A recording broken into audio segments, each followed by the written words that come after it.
streaming. And lastly, go for it. Feature match peoples.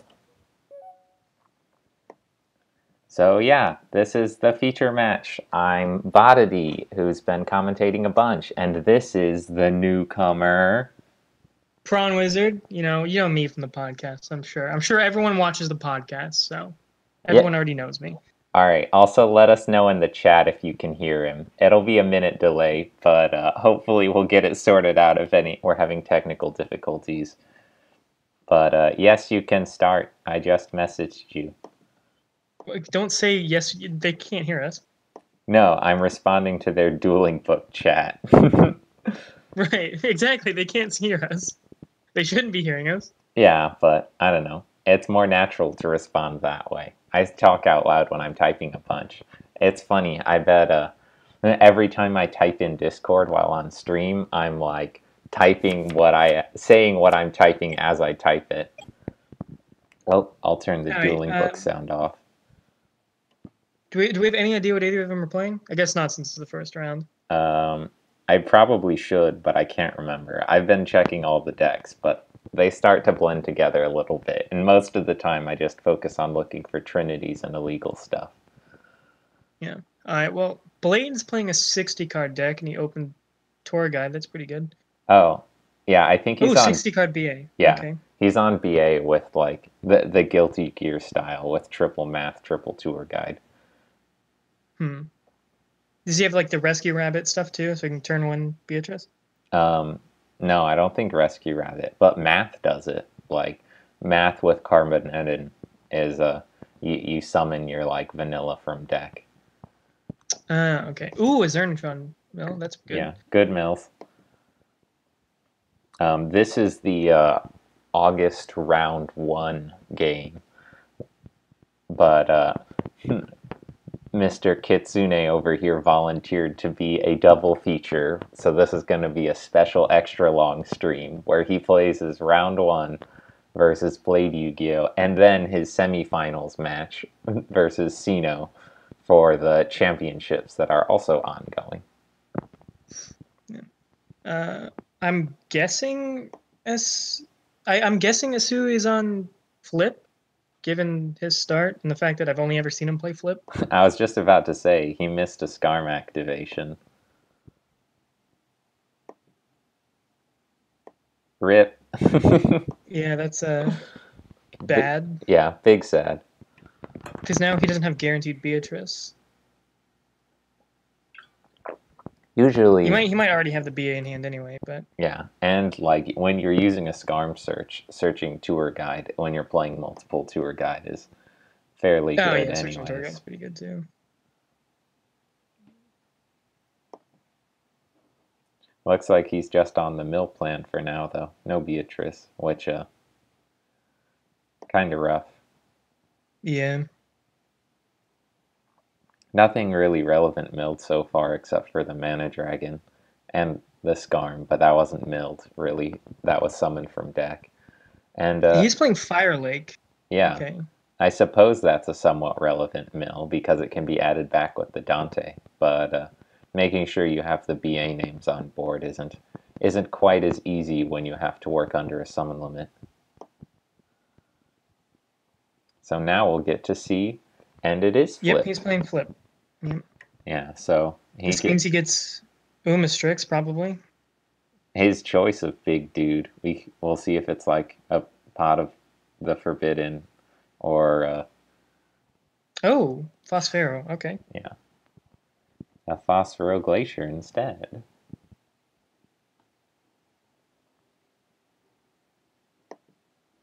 That's weird. That must mean he has Umastrix in hand? Because I think you would pick Umastrix, or Pot of the Forbidden 99% of the time.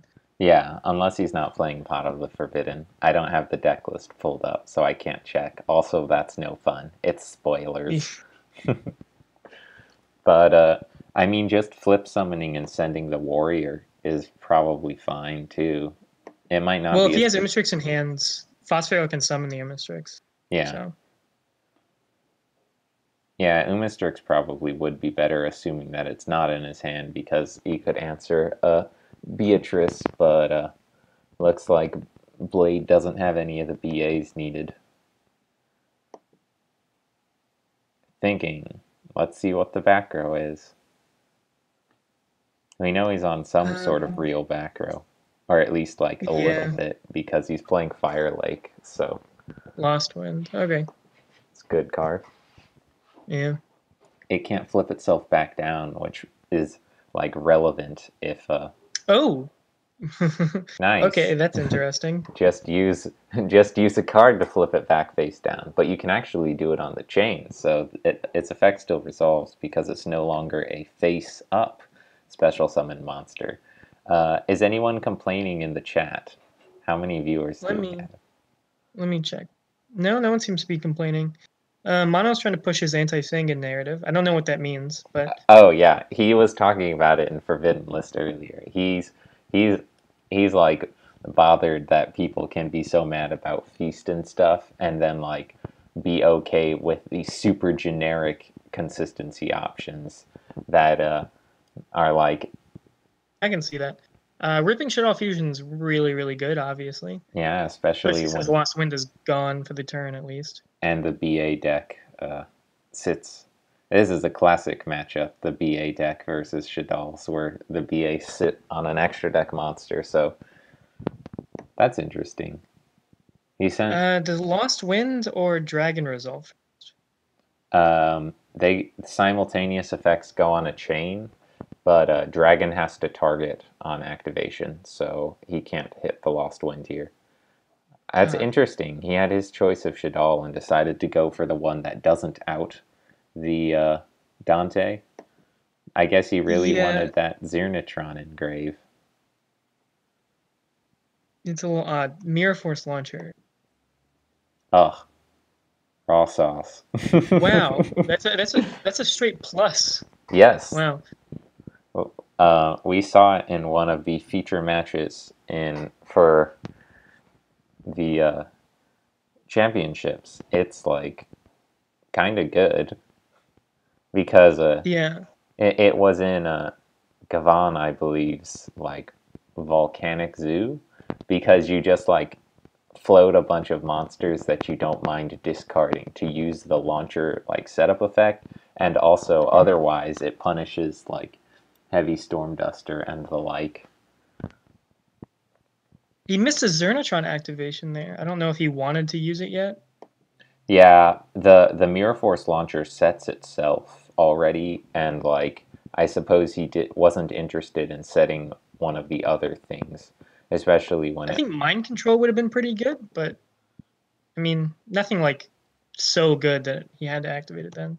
Yeah, he also probably was scared of the window ramming with the Xernatron itself and adding back the doll fusion, because then next turn he could also like there's no way to get the Dante off the board without staying like in the extra, and there would be another Shadal fusion from deck. So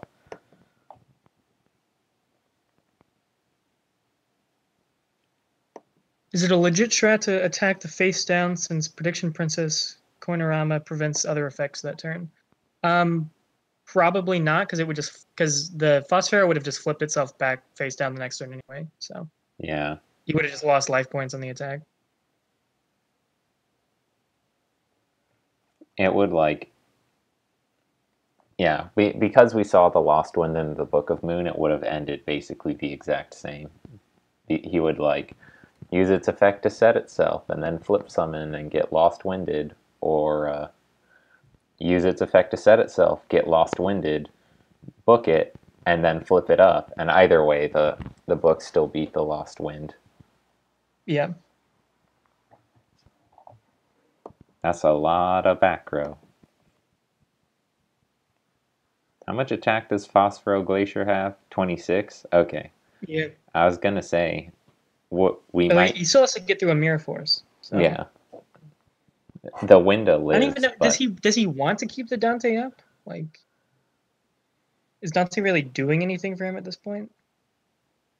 I mean, not particularly, but it like holds the line, I suppose. because otherwise he's getting his face smashed in. Because the Winda can't be destroyed by card effects, so the Mirror Force it doesn't care about. He has to burn like multiple pieces of back row on it. But I mean, we know three of them. One's a Lost Wind, one's the Launcher, and one's the Mirror Force. So this isn't looking too great for Blade Yu-Gi-Oh over here. It's rough. Stuff like missing the Scarm activation is coming back to bite him. Mm-hmm. Yeah, he would have Beatrice or Tour Guide at least. Yeah, even just like searching Tour Guide there and going like Tour Guide, Seer, or I guess you run into summon limit shenanigans, but there's like using Dante as link fodder still triggers its float effect, so yeah, using the Mirror Okay, he's in a Force. Warrior. Using the Mirror Force He has to here. go for Immistrix here. I don't see a situation where he doesn't. No, he's going for okay. Oh, okay. He might have a way to flip Dante and then send it. Shuffle it With instead of.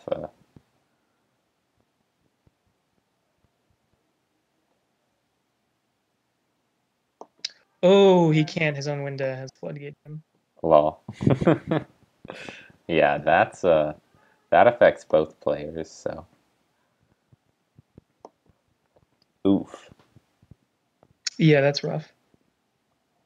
I think that confirms that Umistrix is in his hand still because He would have sent it instead of the Archer. yeah, that's way more consistent than trying to flip Dante and He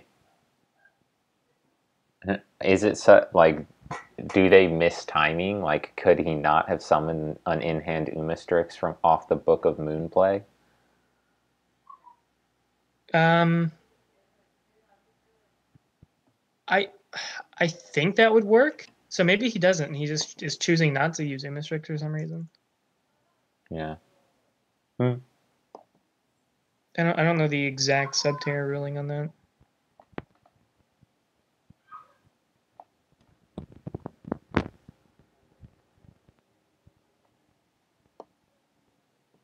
Are they still saying that we sound good? No one's too loud and no like Yeah, no one's complaining. Someone's saying in chat if something's weird with the audio. Yeah.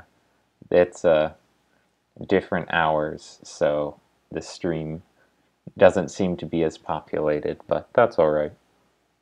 Yeah, make sure to like and subscribe. Yeah, it'll be in VOD form on the YouTube anyways. Launcher can get. Okay, here's the Mirror Force launcher. Yeah, it can fetch from grave, so it's like surprisingly useful for decks that want their stuff in the graveyard, and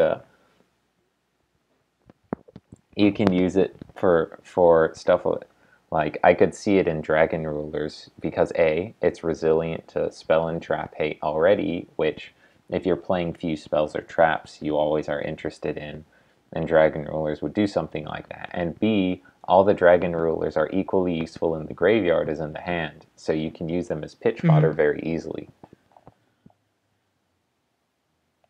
So pitching that Carbonetin means that he definitely has some sort of link play, or at least he would if this Winda didn't have a floodgate effect.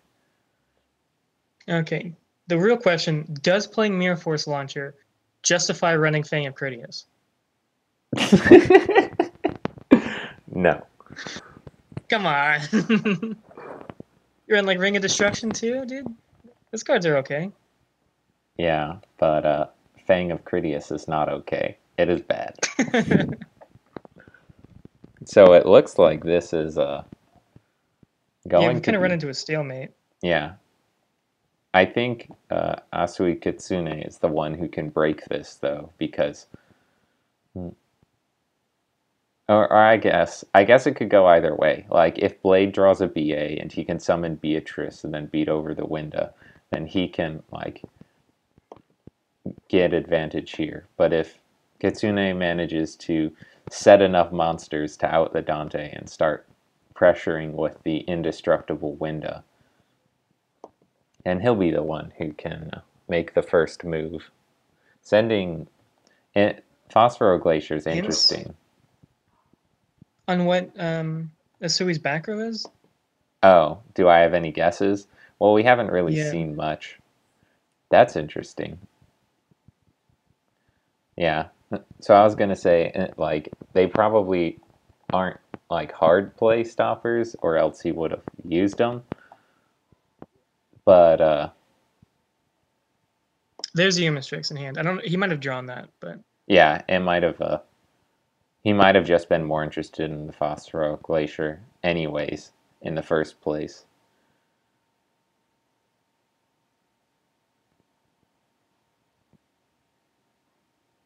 That's pretty rough though. That's ouchie wawa. yeah. What did he didn't discard anything for Dino? We should do that. Oh yeah, he still has to discard. It discards first, and if you do, banish. So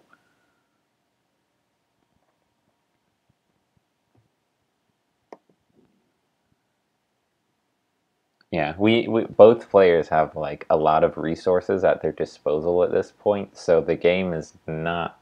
It's like fairly even and not going to be over for quite a while yet. Yeah. There's no guarantee that he has Shadal's in hand, so I don't think the Shek is live. Well, he does have the fusion that he just added, but pitching that with it. You can pitch fusion. Yeah, it's Shadal card. Oh, any Shadal card. Okay, yeah. So just have one negate. Yeah, but Blade's still sitting on the lost wind here, so that like answers that one negate unless there's like something else in the back row over here. But El Shadal fusion was probably the big one to expect that helps you like play around shenanigans. That and Book of Moon, both of which are now used. So we'll see. I'm wondering how Blade is going to get over the Shek, though, because it's a 3,000 body. Like, Lost Wind doesn't lower defense, so... Yeah, that's sort of like a problem that BA sometimes has, is they don't have permanent answers to big, thick dudes without, like, off-engine stuff. Like, even if you forfeit, it comes back in the end phase, so if you can't kill them that turn. And, like, you can technically make Virgil, but that, like, involves going super out of your way and synchro summoning. So, it's more reasonable to make Beatrice and then send, like, a Pero Cerberus or something. That's fairly good. That's pretty rough, though. It looks like he drew one of his Carbonetan vanillas, so we'll see if he has another in deck. Any other normal dragons. I would imagine he's running two? Wait, what is...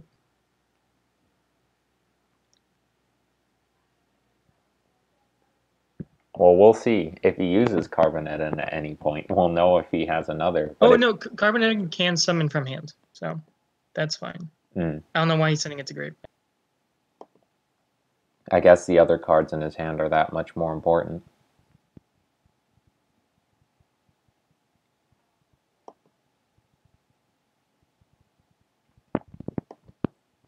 Well, that's a fairly important card. Shek only hits special summoned monsters, so he can't negate this. Unless one of these back row is something real.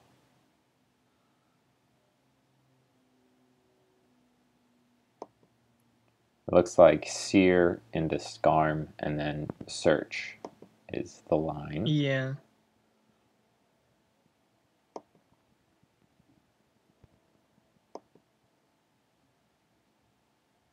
And then we'll see if he searches a tour guide or another BA to turn the Dante into Beatrice. It's like, it's sort of clear how the deck functions. Like, even though this flip doll player was able to resolve Shadal fusion to fuse from deck, like, you have to have a real out to the Dante, or else the like continuous advantage provided by every BA monster, every good BA monster. Okay, Lost Wind does not work on Falco. It was set. Yeah. Also, I don't It can be I used don't in agree with that play regardless. it can be used in the damage step actually because it has attack. So, but it was normal set. So, I suppose that getting back Shaddoll Dragon to threaten bouncing the Dante to break the loop with the Burning Abyss monsters is kind of scary. It was normal set, not set by Yeah, it its was normal effect. set. It was not so bad.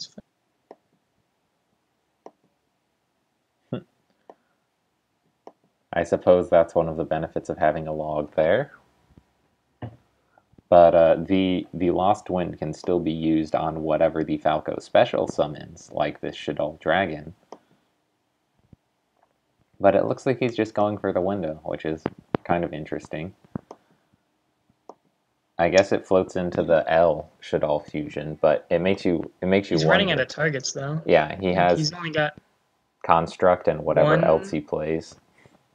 Yeah, it's probably only I don't see people He running more than construct usually. Good on Sometimes the you. fire one. He remembered this time.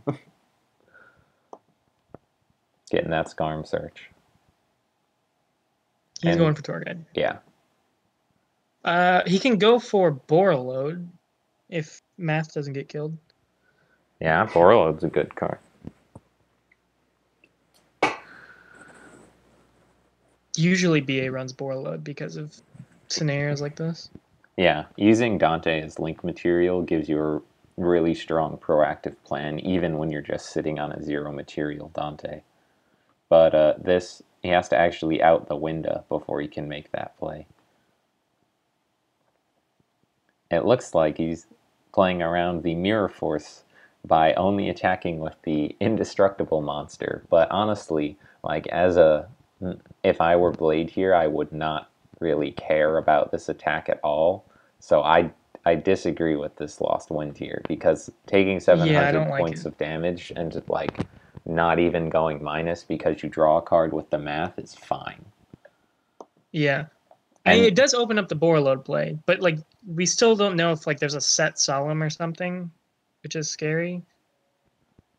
yeah, the wind still triggers too. So like using this Lost Wind here to go minus is like pretty rough.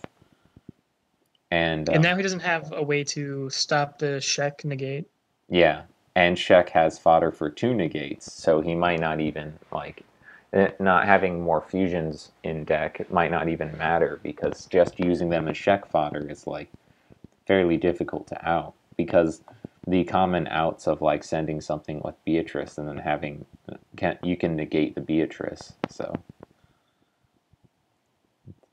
the good ways to toolbox an out from the extra deck or from your deck involves special summoned effect monsters. So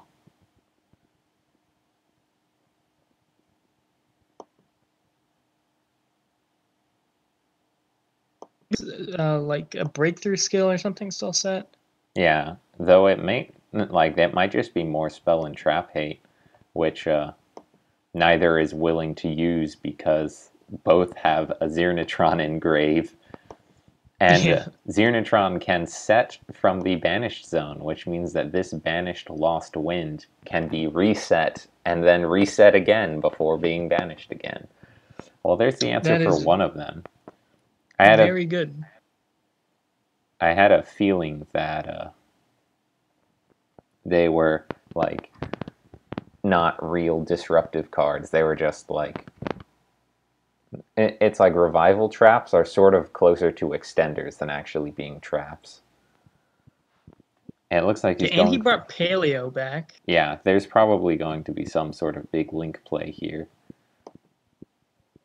Although Dynamiscus can't be used to make Borreload, Yeah, so I don't know what else he would make here. he could just try and force his way through the shack, like go into a Serb, then go into something else. Serb doesn't kill Oh Shek. yeah, it's in the extra monster zone. Well, that's a good mill. The Rhino Warrior triggers. Yeah. I They have a almost have the same deck size. yeah. I have a hunch that this Carbonetin doesn't have any other targets. Otherwise, he'd be using it now. Or I guess if he doesn't use it this turn, he'd be. I think that's a telltale sign.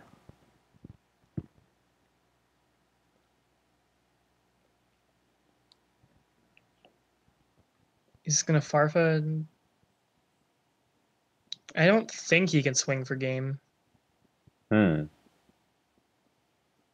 Maybe he's just making room for Beatrice. Well, he's on 0 summons.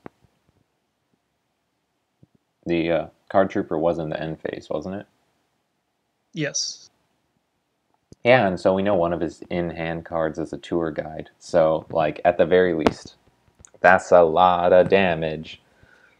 Yeah, it's 2,004.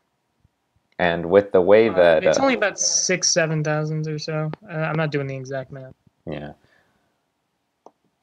Looks like he's checking the math too. But that, like, pushing for that much damage, even if it's not actually game, is relevant in BA in particular because of the good friend Barbar over here, which Blade does have access to. Yeah, and 5,600 plus, like, a tour guide for 2,000 or more, because some of the BAs are, like, beefy boys, is enough to pressure lethal. So we'll see if either of these back row are something real or if they're just like a revival trap. Because there's plenty of cards that we know that like it could be that wouldn't be useful in this situation, like a Subterror Final Battle or Speller Trap Hate. And based on what we've seen for back row so far, which is just a Book of Moon and then like Shaddoll Fusions, I'm not sure how like much I would fear Torrential here. Oh, there we Oh, go. there it is.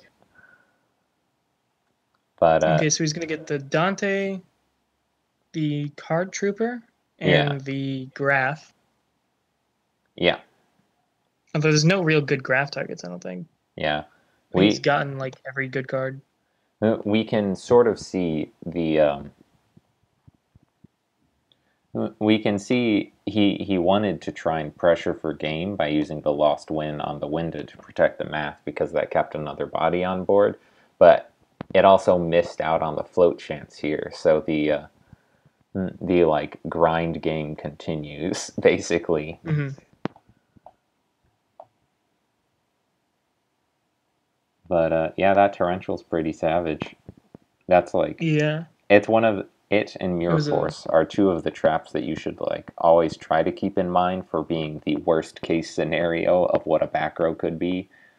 But Burning yeah. It Abyss, was only a +5 here if you don't count the floating and stuff. yeah, Burning Abyss are really resilient as a deck because so like that +5 is actually only or that +5 is actually only like a +2 because the graph floats, the Dante floats, the card trooper floats.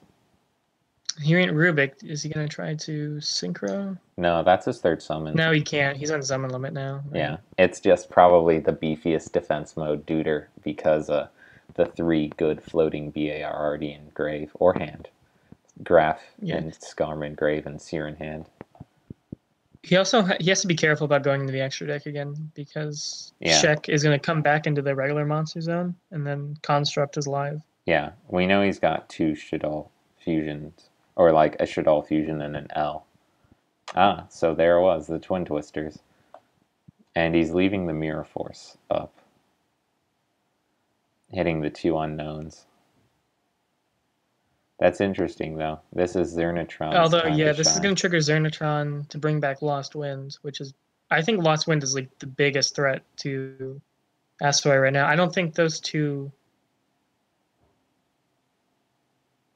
What are they going on about?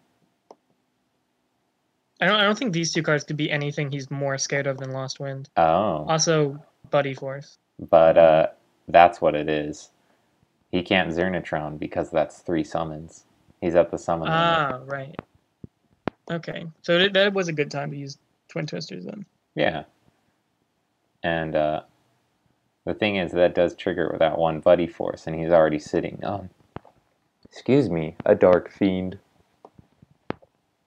We know there's not a third Buddy Force, though, because 2 of them are in grave.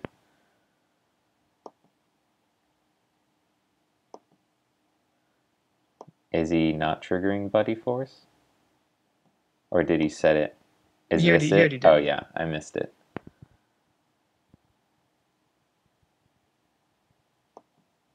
What a slog. That's not Yeah. in a bad way. Like, games like these are interesting, but like both of these players are still on 5 real cards, or like 5-ish. Mirror Force Launcher doesn't really do too much when the Mirror Force is already set. This has been a pretty long match, gosh darn. This is only game 1. Yeah.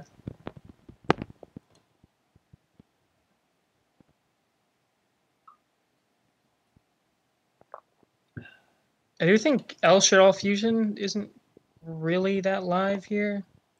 He pitched it with the Twin Twisters. Oh, okay, well, yeah, it's extra not alive then. Yeah. Instant Fusion. Interesting. Let's see what he's playing for targets. Probably Norden. True. He has like his choice of rank 4 link play, level 6 synchro off of a Norden, or he could just like If he's running Zephyros, I imagine he's running Xyz. So yeah, true. I was just thinking about like Raijin is a staple, yeah. And yeah, flip Raijin's really decks. good in flip decks. Yeah. Because if he has another Subterror in hand, he can put it on board, and he knows not to fear his opponent's Torrential Tribute here because there is full knowledge of the back row, a Buddy Force and a Mirror Force.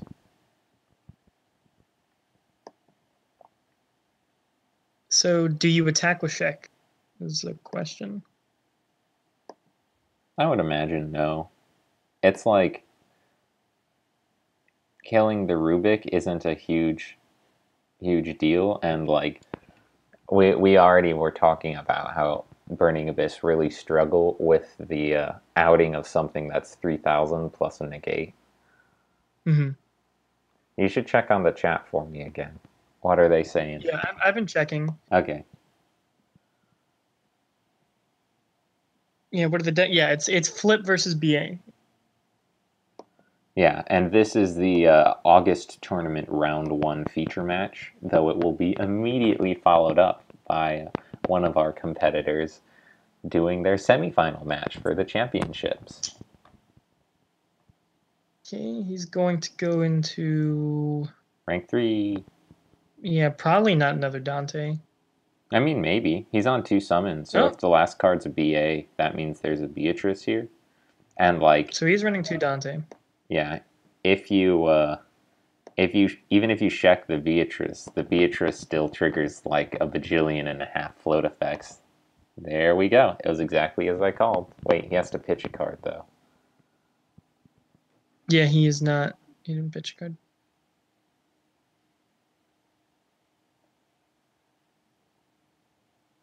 Yep. There we go. All right. Calcab.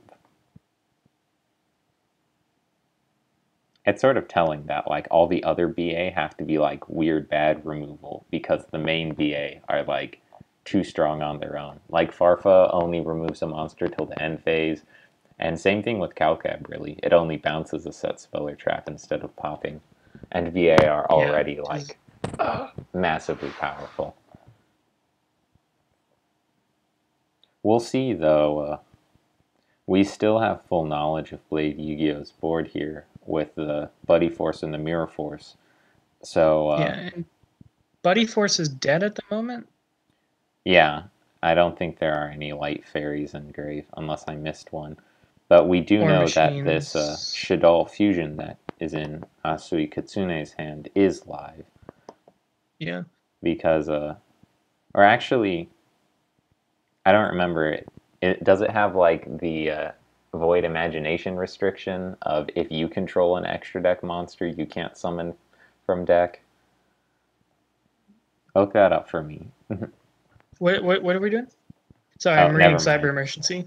Yeah. If your opponent controls a monster that was special summoned from the extra deck, you can use monsters in your deck as fusion material. Okay.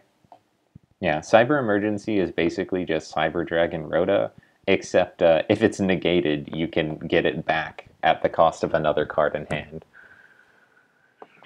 Looks It's like very he's interesting. milling a core. That's an interesting light target, now that we're missing the best light target. Yeah. I believe that lets him search a Cyber Dragon, doesn't it? You Yeah, you if can you banish have it from your graveyard to search a Cyber Dragon. it summons, but your board has to be clear. So now we are not sure if he has any other Shaddoll cards in hand, but I would presume that he does. Otherwise, he wouldn't have made this Yeah. play knowing that the Beatrice gets an activation. And we'll see what tech Blade Yu-Gi-Oh is running to try and get extra value off this Beatrice that's not just the Seer. Because Zernatron is definitely one thing to keep in mind, that sending off a Beatrice is pretty brutal. Wait, he He's tribute. tributes the construct Yes, he needs for his Cyber extra Dragon. monster zone clear so he can do the Mega Fleet play.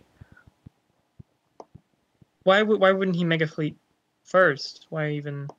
You can't. He would have to either tribute the Shek or the construct for this, and I guess he felt more safe on the Shek because now the construct adds back the Doll fusion, which means that he can use the Beatrice effect, and he has the choice of negating, but he's not. It looks like he's not going to because contact fusing with the Beatrice is better than triggering its destruction effect. Mm-hmm. But as we can see, Burning Abyss are really resilient, and that Seer is going to trigger, and then the Dante that's under the Beatrice is also going to trigger, and whatever's sent to grave here is probably going to be useful in some capacity.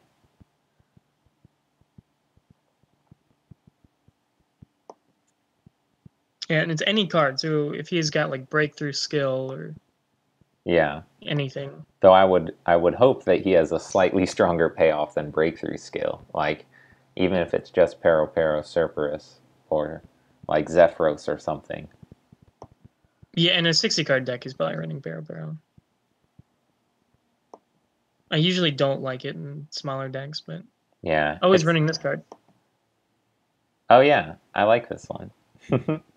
It's basically like Shaddoll Falco, except it mills fiends instead of summoning Shaddoll monsters. So it's like it just came out, and it's like basically another honorary BA where you play it because it's a level 3 Dark Fiend with an effect that's very good for BAs. Oh, that's interesting. Huh. Looks like he wants to protect this Beatrice for a turn, and it may yet work out. That not negating the Beatrice turns out to have possibly been a greedy play, especially because the Beatrice still has Dante as material, which means that this Seer is still in circulation for now. And if Asui Kitsune doesn't have any like real back row to protect this Cyber Dragon, it can be swung back over.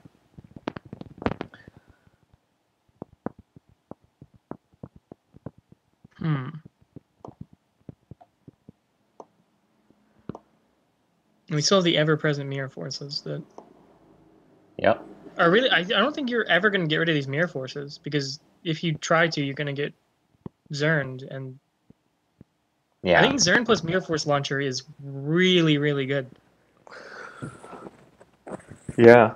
I mean, like, so far, just what we're seeing is that a BA deck has, like, incredible resiliency, despite the swinginess of being able to fuse from deck with Shaddoll Fusion. Like, presumably, he's now out of... It's very possible he's out of El Shaddoll targets, and even though this check is, like, a pain for a BA player to get over, like, it's sort of...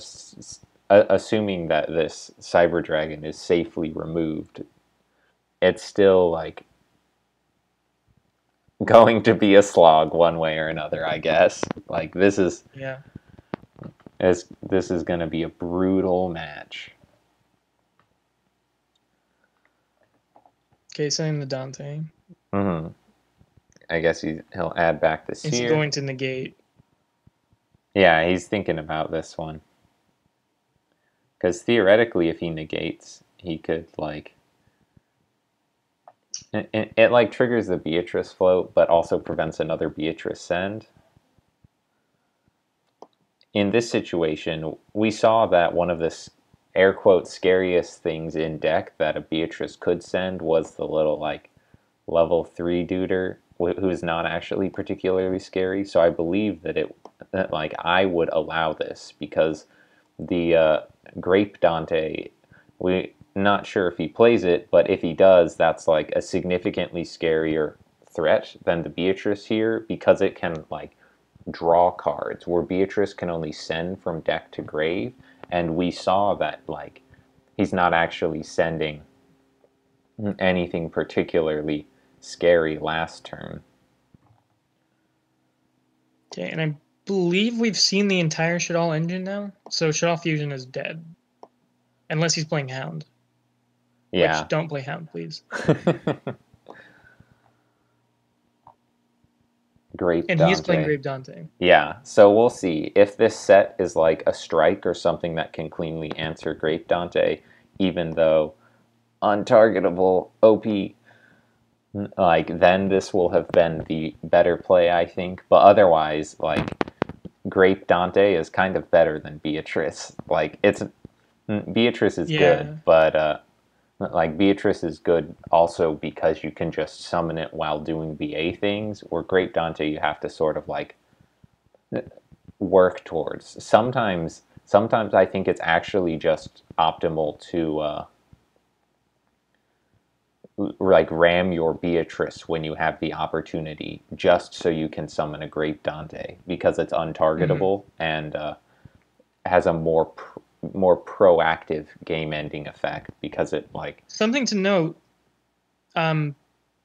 Grape Dante is a fairy, so he can buddy force into Beatrice again if he's also running Virgil. Virgil, yeah.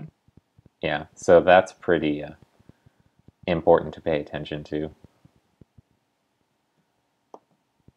But yeah, the fact that Grape Dante can like pitch the Seer to summon a Dante and draw a card, and then the Dante adds back the Seer, like all of a sudden you can turn the BA infinite like grinding loop into an infinite draw loop. Yeah, this is a really big problem for a city. Yeah, especially it's like even though it doesn't directly out the Shek this turn, like the fact that the Shek used its effect this turn and it is yeah, it's once per turn. So he can like safely get this card draw going for now at least, and hopefully he can use it to draw like a real back row that can respond to this check. That he went with Farfa? I disagree with that play because now highly disagree. Yeah, Dante is clearly what he's trying to get banishing it. his own grape. He's trying to get it out of the extra monster zone so he can make a link play, I guess. But I still like now you have two Dantes and a Seer in grave, which means that your like hopes and dreams are riding on this last buddy force because otherwise you've lost access to your like the BA loop, like the reason Yeah, you now play he has the deck. to use Buddy Force on a Fiend to bring back Seer. Because I imagine he's not playing Warriors to bring back Dante.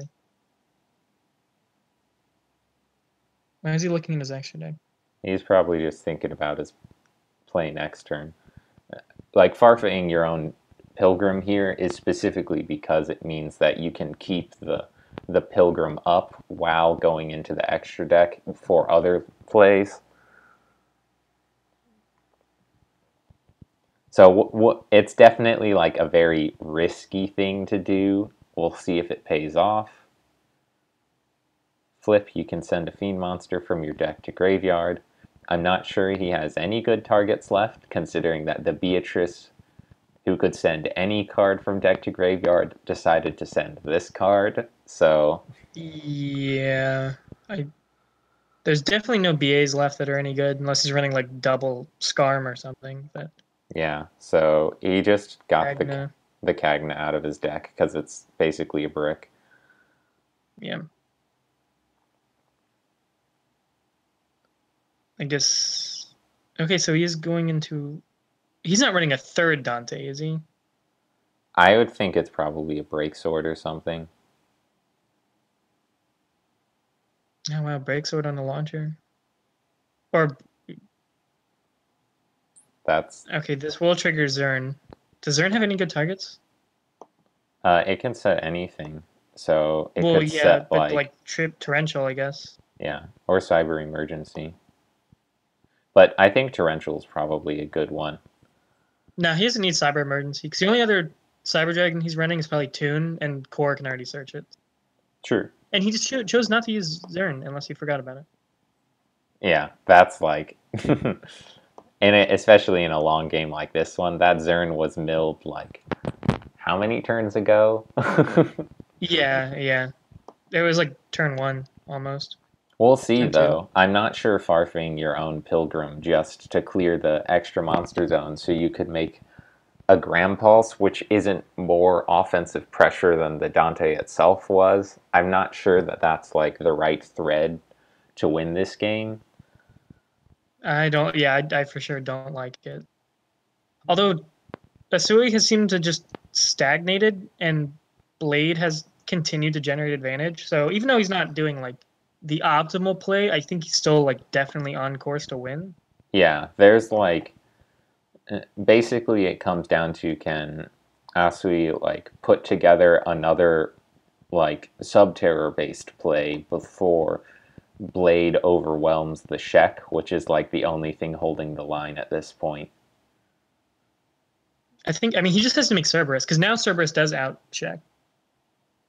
Yeah, Choosing not to, just or he might just swinging. not have it available.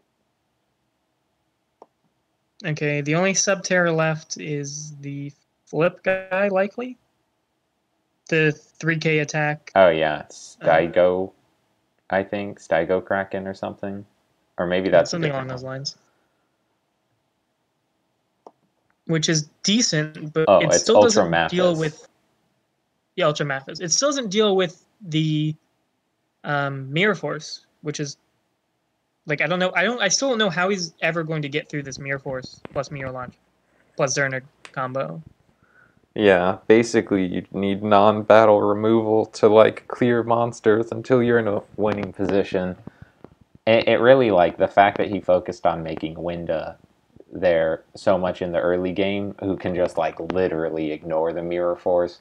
Like it definitely like seemed it made the mirror force seem like not a big deal when it really is.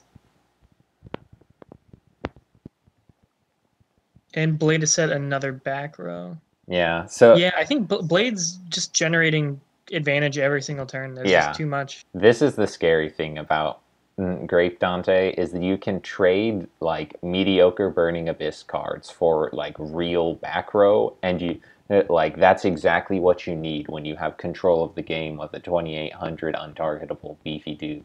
Like that's what you need to do in that situation.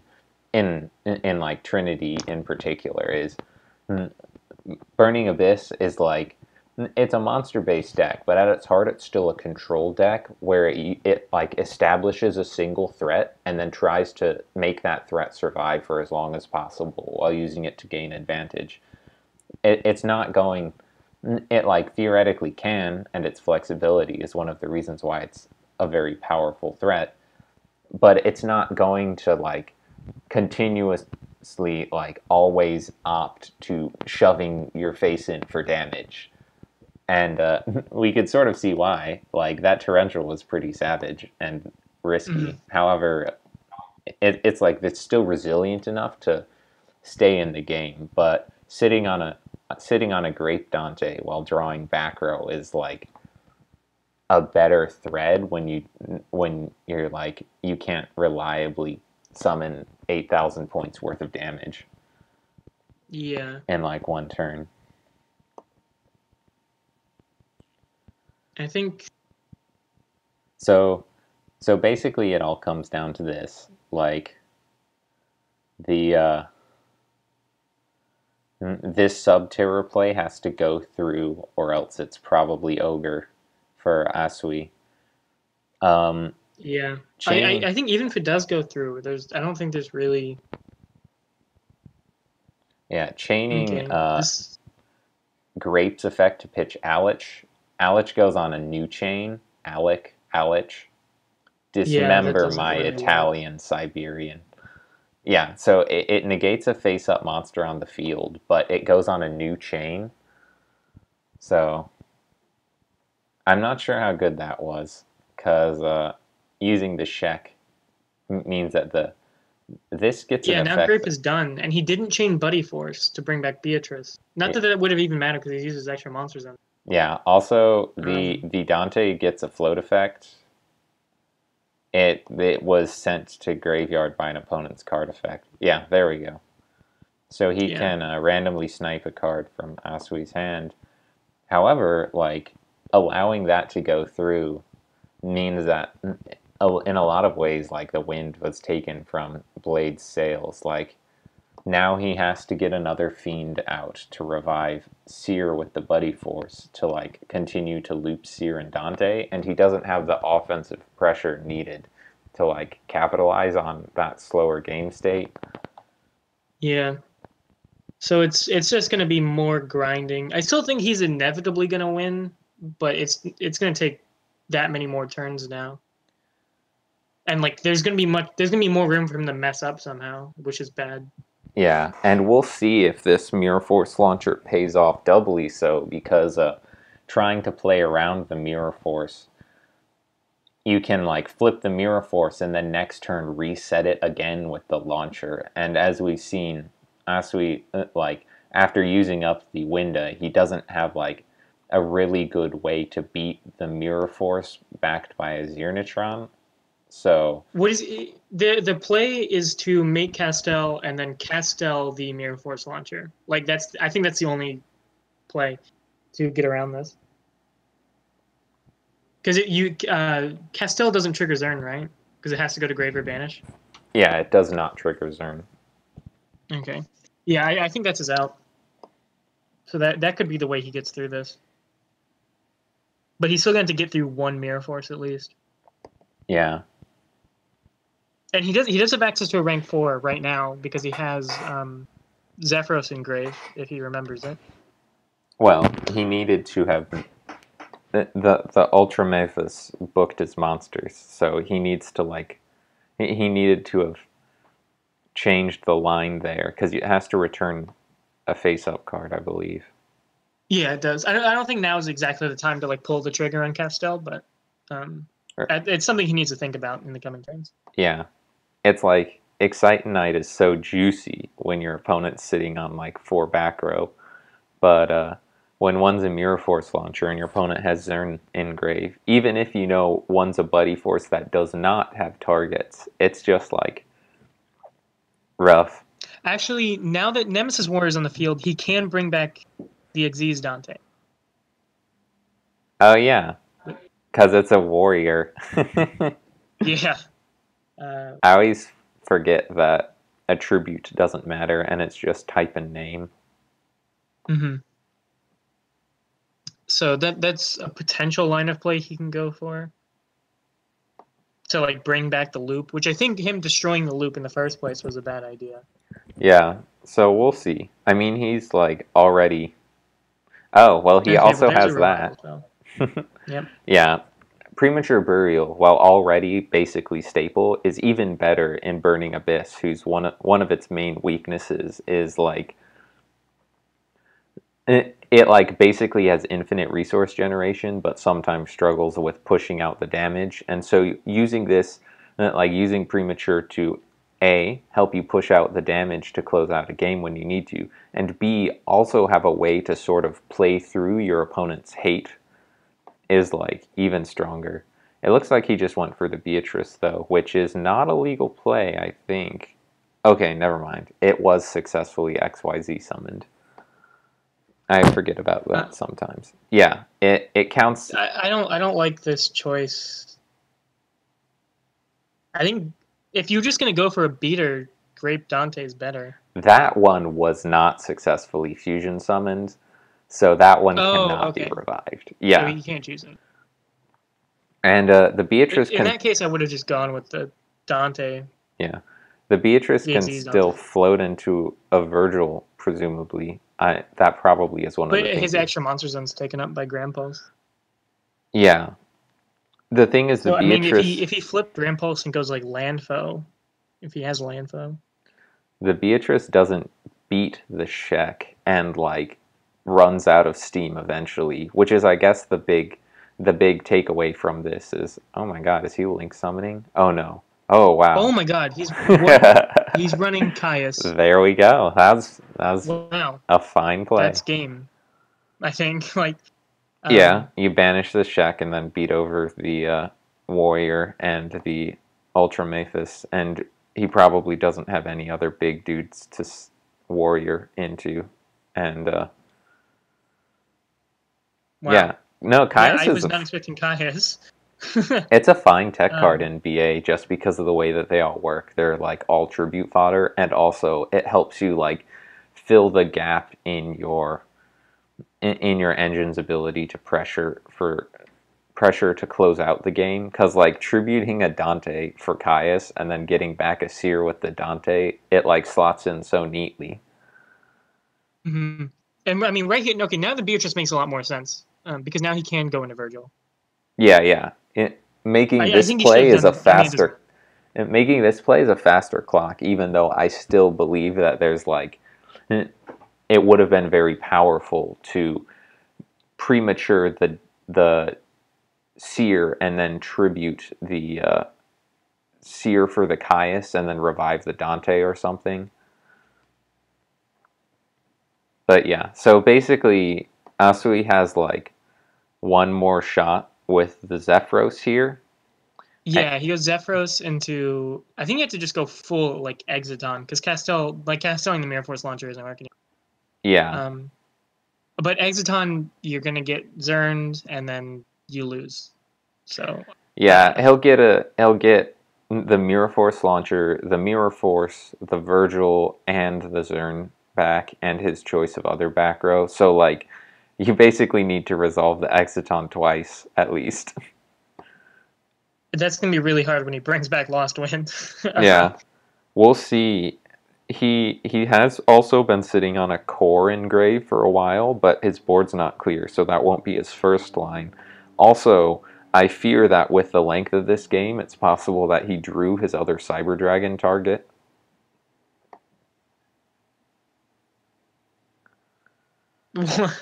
It People in looks. chat saying watching the entire time was totally worth it for that Caius play. I agree. Yeah, Caius is a good card.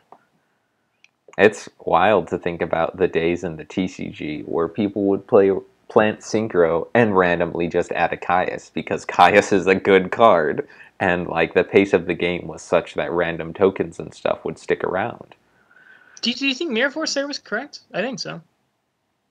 Um, I mean, I think it's reasonable not to. Like, it's very much my play style to not use an answer when I don't have to, even though like it's too situational to say across the board that that's the correct call. But like I believe that holding the Mirror Force, like because you don't know whether or not you're going to draw a monster to pitch with the launcher to reset it, and like Oh, you theoretically, do have to discard a monster. Okay, I didn't know that. I thought it was just any card. yeah. So making sure that his opponent doesn't like have a premature burial for that late game, that late game, like big beats from one of his many threats in grave.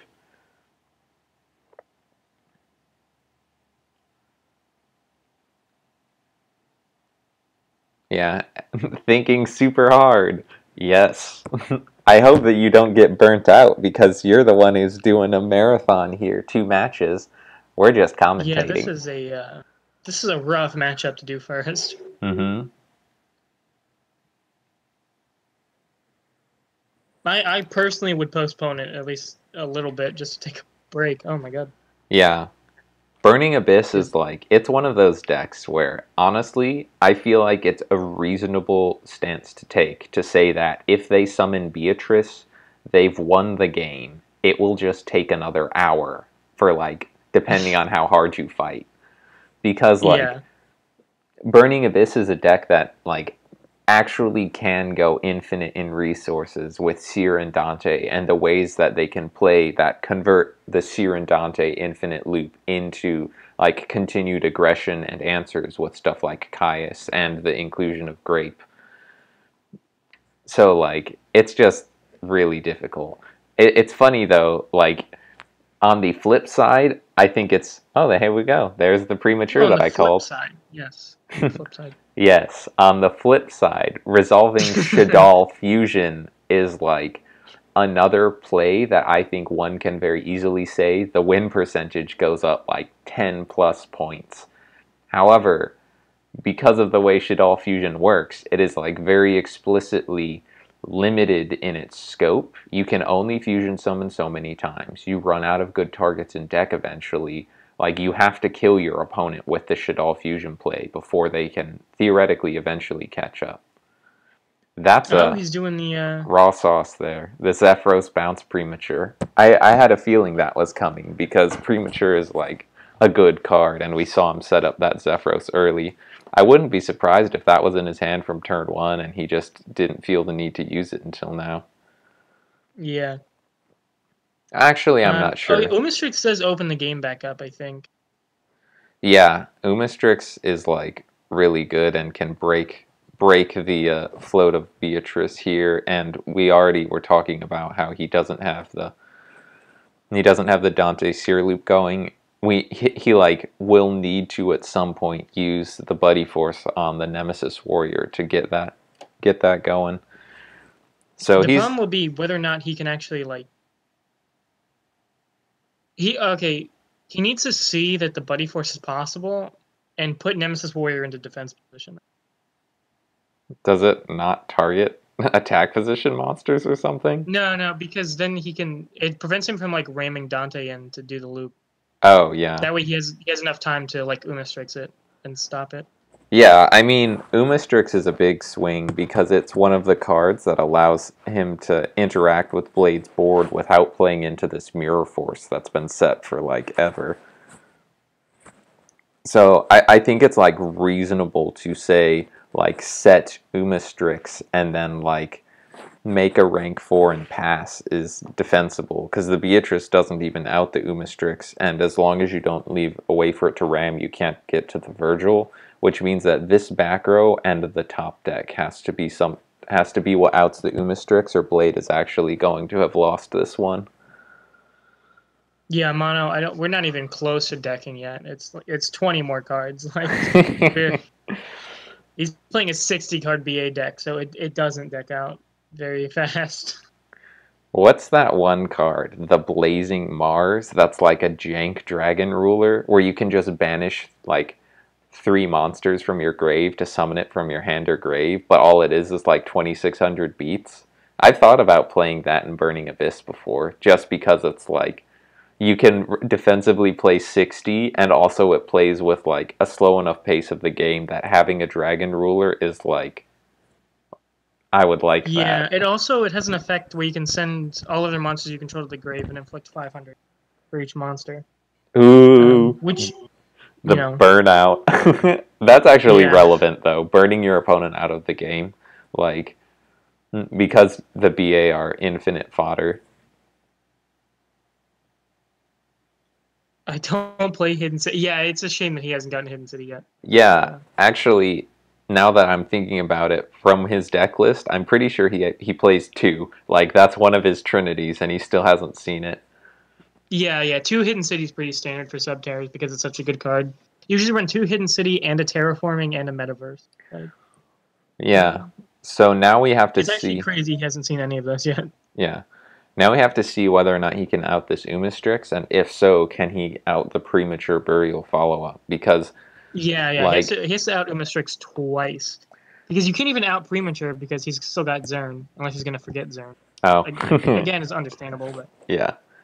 But it's like, it's telling that Asui sat on this Shekinaga in defense mode for, like, almost the entire game so far, and this is only 300 less defense, and the one monster who's that breakpoint mattered against, the Great Dante, is already in the grave. So, like, Shek had a negate built in, so it was better defensively, but the Umastrix can proactively clear the way like clear the monsters in a way that doesn't trigger their floats, which is like, Do you just attack an Umastrix here?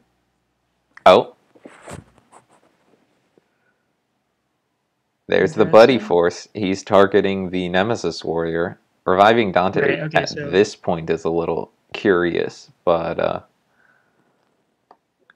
what other targets does he have? Caius? No, that's I don't think he's Fiend. gonna make Curious. No. I'm tired. You're allowed to step out, you know. I can handle this, especially because No, I'll be good. this is game one of match one of this double feature. Yeah, I do. I have a tire change scheduled. I'll go run and do that, and then I'll come back and be ready for game 3. Yeah, I had to make sure that I got the like tournament signups out. And I have something at 6 this evening, which is 4.5 hours from now. So I really hope we're done by then. Oh, man. So I don't really agree with that. I don't think that's useful in any way. yeah. There's gonna be some ruling shenanigans. No, he already targeted it with Buddy Force. That's... Yeah, Buddy Force resolves fine. Yeah. Yeah, Buddy Force resolves. Let's jump into ruling questions right here. Buddy Force resolves in this situation at... And back to the game. Yep. There is a channel for this, which we just pinged you in, called Ruling Questions in the Discord. So all of our certified judges can offer advice. You are a certified judge now, right? So I've been one since the beginning. No one can see it because I've never considered you a judge. I know. I've never considered you a judge. Literally the other day, Mono was like, "Can I get a judge ruling?" And I was like, "Sure, here you go." And he was like, "Okay, but can I get a real judge?" And I was like, "Excuse me?" And then he was like, "Oh fuck, Bod, you're actually a judge." And I was like, "I helped like from the very beginning." Ugh. These fools don't know respect. Okay, so obviously you attack into the Fiendus. Yeah, it's like may as well. We don't have any information on what this set card is. It's the worst case scenario is that it's a final battle, I think. Oh my god, yeah, final battle here would be devastating. I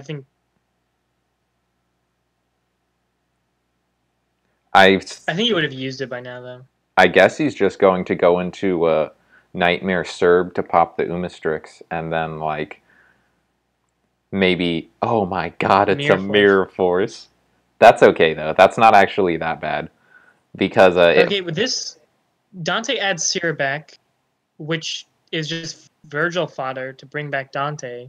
Is that summon limit? He's on 3... No, 2. He summoned a Dante... He's on 1. Yeah, he summoned Dante, the Beatrice floats into Virgil, and then the Virgil spins the Uma, and resummons Dante. Okay, so actually this Mirror Force put Asui in a worse position than he was before activating it. Yeah, this is the worst case scenario for you. Yeah, because you can... The Umastrix was, like, your only hope, basically. You can... And this makes the loop live. Yeah, I mean, we knew that was coming, because he could have just, like, linked away the Beatrice and the Dante for a serve. He's not activating Virgil. Oh. Oh, no, he's doing it in... Did he add back the Seer? He went from 1 card in hand to 1 card in hand?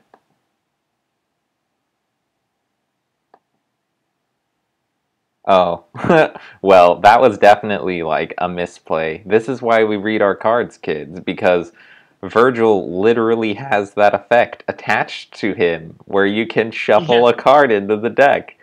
Also, that's not a That's legal play. not illegal. You can't Um, summon the Pilgrim because okay. he wasn't successfully fusion summoned the first time.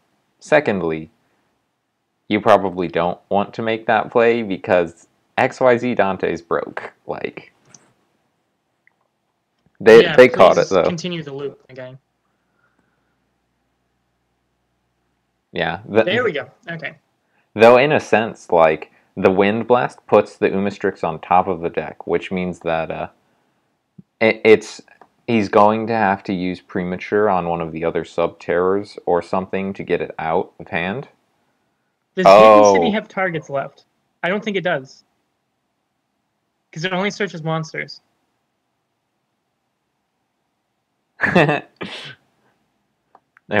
It's definitely a bad card. He's not joking.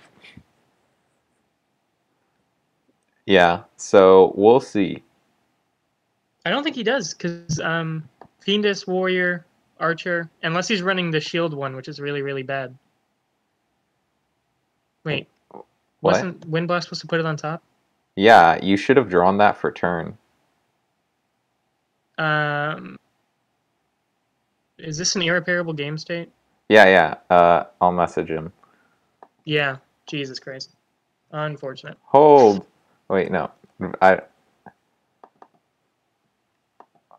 Hold up. Wait, no. Did he use the Wing Blast in standby phase? Oh, he used it in draw phase. Okay, yeah, we're good. Okay. Yeah, he waited until the next turn to use Wind Blast. So yeah, this is. All right, you're good. Never mind. Never mind. One panic. This is why we gotta pay attention. Yeah. It's I guess that's something that I want to repeat here, especially after like continuing to do commentary, is like pointing out the players' misplays. That's not coming from a place of superiority. Like, if I were in this game, like every time I say something that's wrong or stupid, like you can know that would have been my misplay had I been in the driver's seat in this game. Like, it's important to understand that all players of all calibers misplay, like even at the highest levels, and like misplaying is a part of playing the game, and you need to learn how to like minimize them, but also respect that they happen. But yeah, so we're gonna see. This is like pretty brutal. Getting that, it's like even just getting that Hidden City extra value there, and like using the Virgil's effect, like not using the Virgil's effect, and keeping the back row. Like, I suppose it didn't really matter, but it would have mattered now because he could have answered the Umastrix again. Mm-hmm.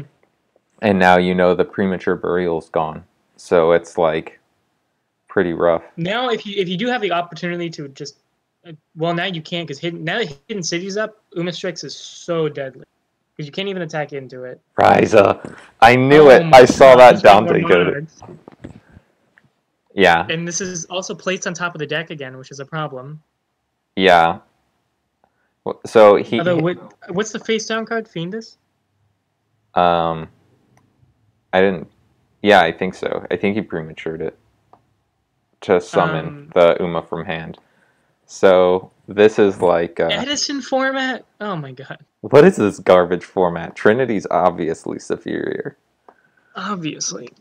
Yeah, but like this is actually really rough because the premature was how he needed to get. He's like effectively run through all of his set his own monster stuff.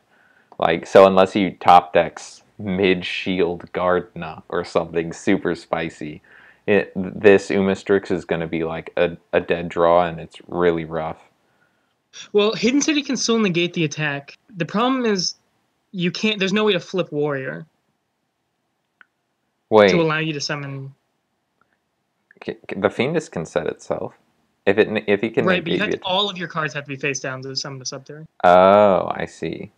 Well, Fiendus has a graveyard summon effect, right? It's like you can flip it to summon a Subterror from hand or graveyard. Oh, right. It's got its own effects. You're right. Yeah. Let's see. Yeah, he's got to get rid of Fiendus somehow. Thank you for the Otherwise, Umastrix is just impromptu right back on. Italian lesson, Siberian. Alec. I said it like that once. I'll continue saying it like Alec for the rest of the match and the rest of my life. But thank you anyways.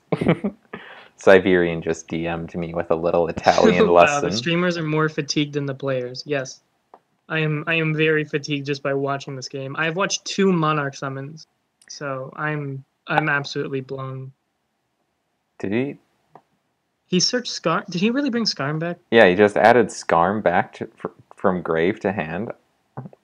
Is he trying to search Poor Guide? There's no way that that's correct. Remember when we were talking about misplays earlier? Look, everyone makes them. However, some are worse than others. Don't be mean. I'm not being mean.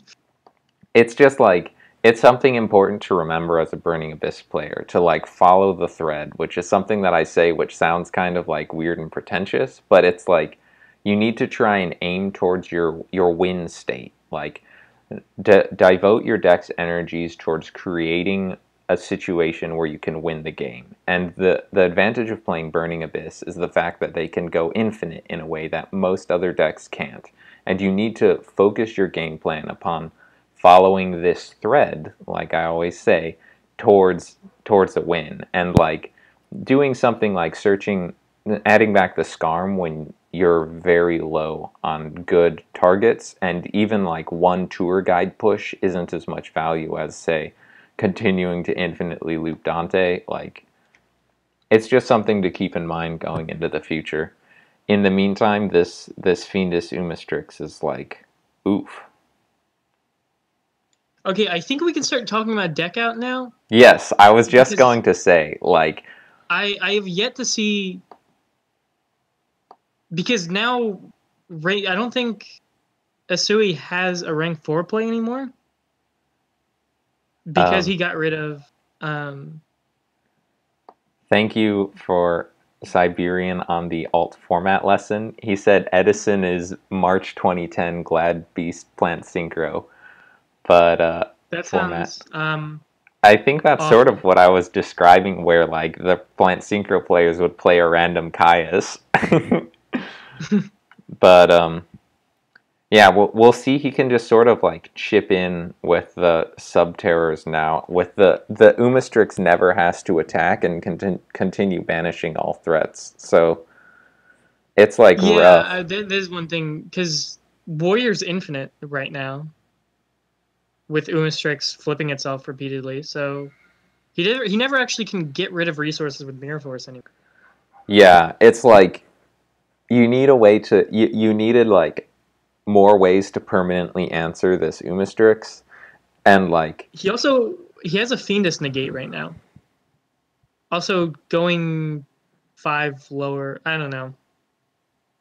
I think he's desperate. Yeah, he's desperately digging, because this isn't going to end in deck out at this point. The fact that he can use the warrior for beats.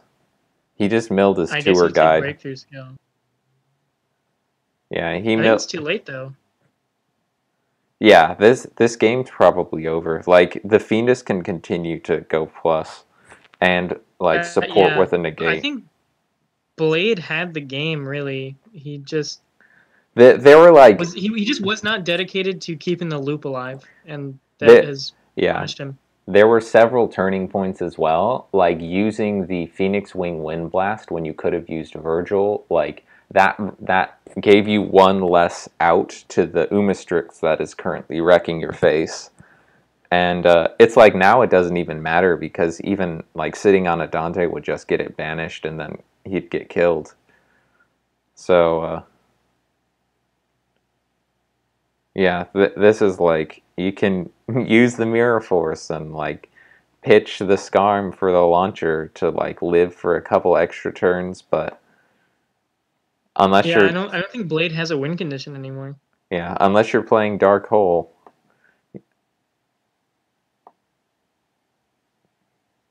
Ooh, Yep. okay, Quaking's interesting. Wait, no, Hidden City can just flip it back up. That doesn't do anything. Yeah. So it's interesting Yeah. to note that he actually is playing 2 Mirror Forces, but Quaking is not, doesn't do that. Yeah. Yes, it works that way. Yeah, that's legal. Yeah. Yeah, it only can't change itself. Other Yeah. cards can still change its battle position. When it says something cannot change its battle position, that means that you as a player cannot take the action change this monster's battle position. It does not negate the effects of cards that would change a monster's battle position. Yeah, so that's a fine explanation for it. So yeah, I think Asui has come back. I don't. Yeah, we were Outside of talking a dark about hole, there's really no. Well, actually, dark hole doesn't even work because Fiendus is on the board, and Fiendus is a negate. So yeah, we were um, talking about how like very few decks can go infinite per se. But a Subterra engine, this is one of the things that can really go infinite. Like a Fiendus and a Warrior and an Umastrix, you can like infinitely resummon this Warrior, and you have the ability to like negate your opponent's disruption for it. So yeah, that's pretty rough. He's like, if he gets final, eventually he's going to draw a final battle too, and that it's extra over at that point. yeah. I mean, I don't think the game's gonna go that long. Like Blade is just throwing monsters into the Umastrix grinder to try and live a little bit longer at this point. Yeah, I honestly, there was a certain point in this game where I thought, man, Asui should maybe just surrender and like move on to the next game instead of like sitting here forever. But okay, now he's triggering Zern. Yeah, Blade's totally needs to step back for a second, I think. Yeah, so this is a that's like something important to keep in mind in general.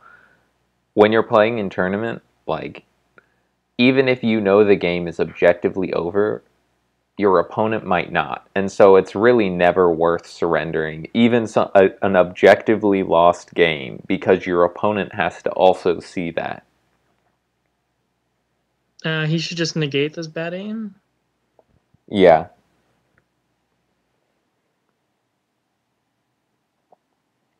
It looks like he remembered that Zernatron eventually, though. Yeah. Wait, can he not? Let's see. I mean, the only difference is you Oh could no, you have change. to send Venus to Grave for the negate, so it Yeah, doesn't. you would change the warrior to defense, and that's it. So, Um, swing with the warrior over 3 turns because of the mirror force, probably, and this game's over. yeah. Um, on that note, I do need to go get a tire change so I can make my car legal. So I will be back in like 30 minutes or so. I'm sure we will be on game 2 still. So Sure, I'll see you then. really didn't expect us to go over 2 hours. So And this is game 1 of match 1. Zooey mama. okay, I will be back. Yeah, bye. And I will hop out of the voice chat as well because don't want any uncouth ruffians hopping in unexpected.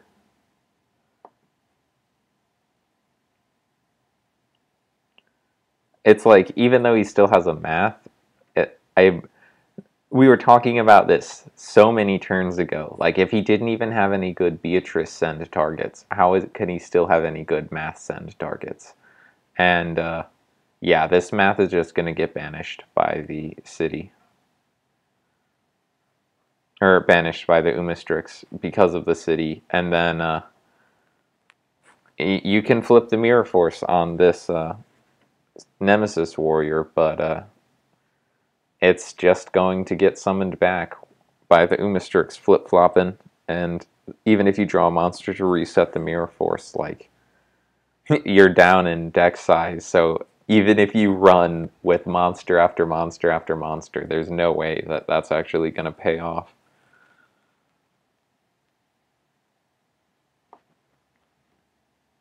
What a grinder, though. Like, wow.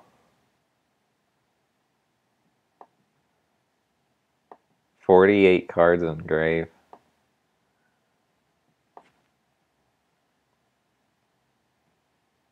And this was game 1. So we'll get ready for game 2 fairly soon, I hope. I'm like dying here because I wasn't expecting this to go this long.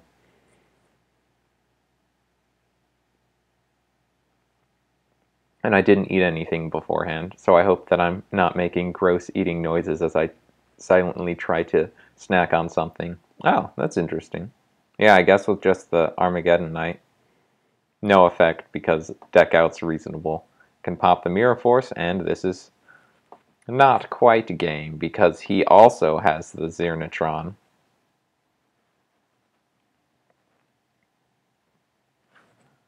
Let's see. He has so many choices. But I don't think any of them do anything. I guess a Premature is like the best card that you can grab, but if he didn't do the flip-flop with the Umistrix, then it's still game. And you can add from the Banish Zone. So you could get the Dinomicious or the Lost Wind, but because they were set this turn, you can't activate them this turn. So yeah, I think it's just game anyways, despite the Xernatron, because of the Tornado. Yes, you do. Now, show him.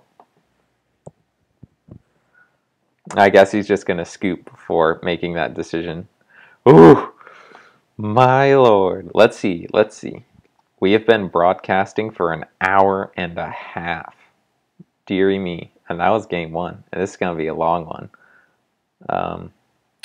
Show chat. Let's see if anyone's saying anything now that I don't have a buddy. Let's also get some recursive stream going. Super long, only 80 minutes. Oh, mwah, perfect. 80 minutes. Is that short for Trinity? No.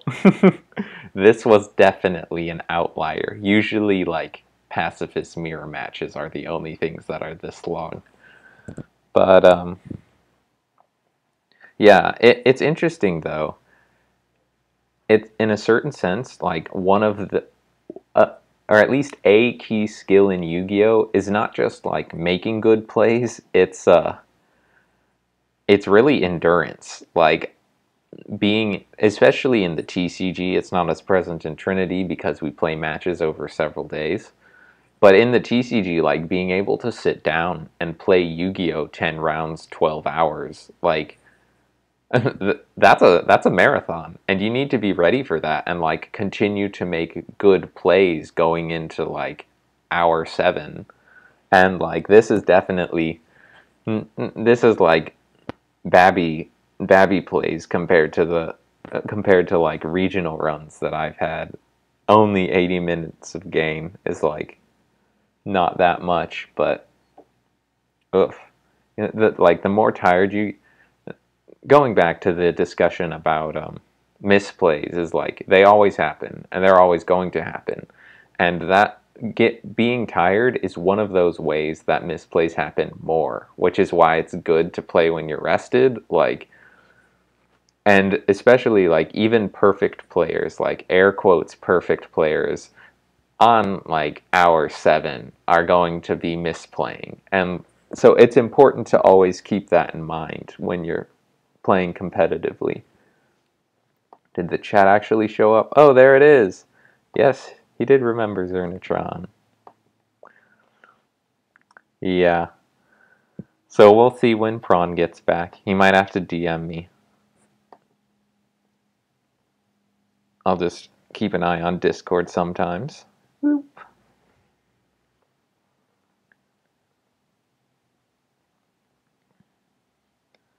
Oof. I'm glad that I have water. I might have to go get some more, though. I'll, like, throw out my voice talking this often.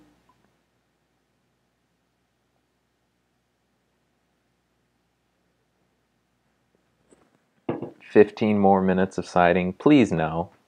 I can only talk about so much when I'm just looking at this siding in progress. please wait screen so I can just like drum my fingers and sit here in silence. But that's boring. So also, hopefully it won't be another 80-minute game. That's like not boring. That's just tiring.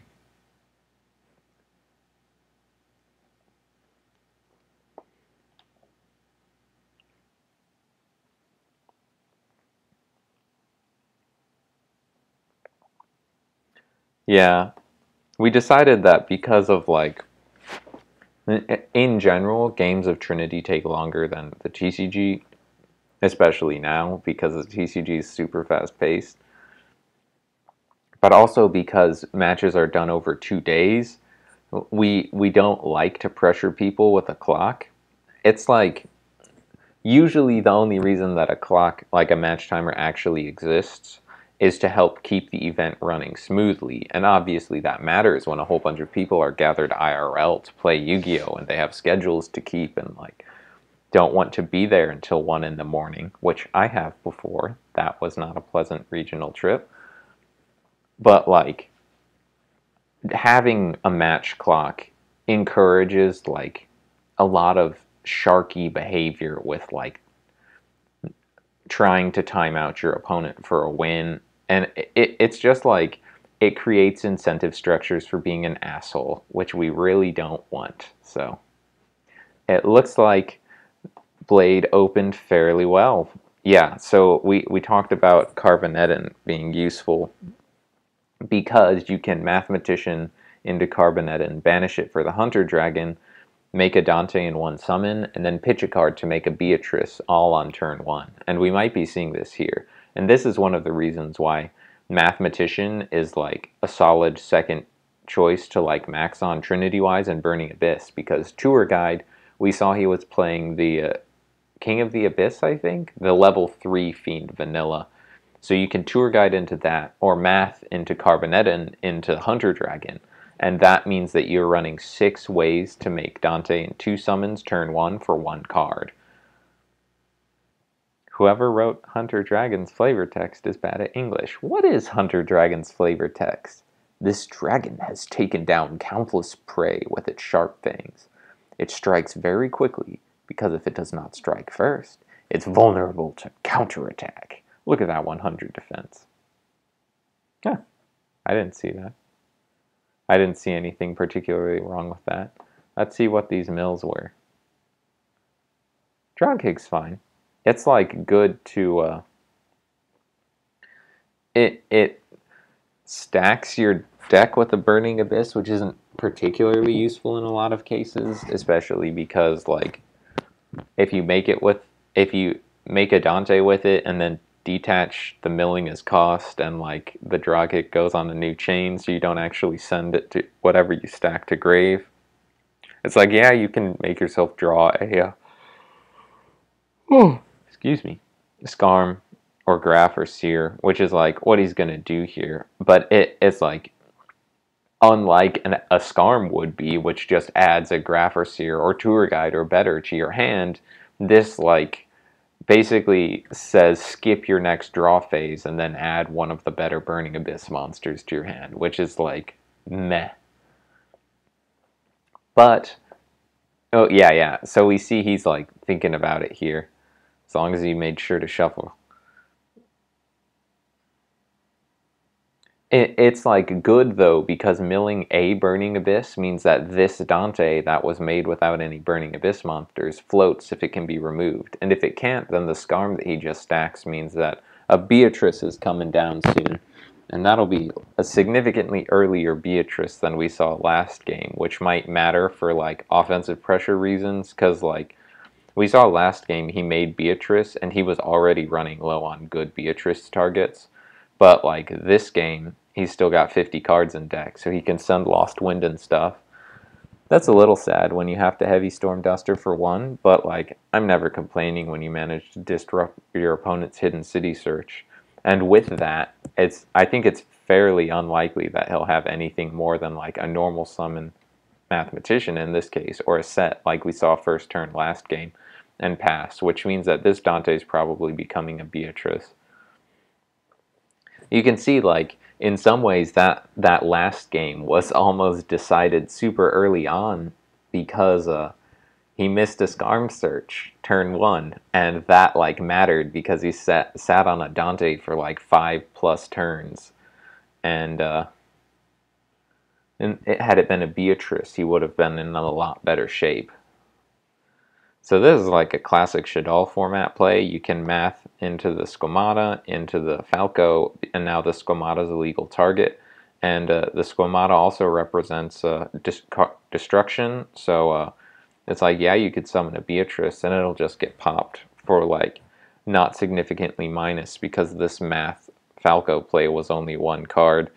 And like, yeah, the Beatrice floats, but you would prefer to get more value out of it than even if you want it to trigger eventually. So we'll see. We know that Blade has the Scarm in hand, so he can make the Beatrice. It looks like he opted to mill first, which, understandable. Not always, like... Sometimes you do want to do this because you'll like get more engrave, which is always good. But other times you would rather summon a Beatrice with 1 extra material because that way you can send another card. It looks like he's focusing on the milling game plan. It's a little rough that he milled the Shadal Dragon without any targets.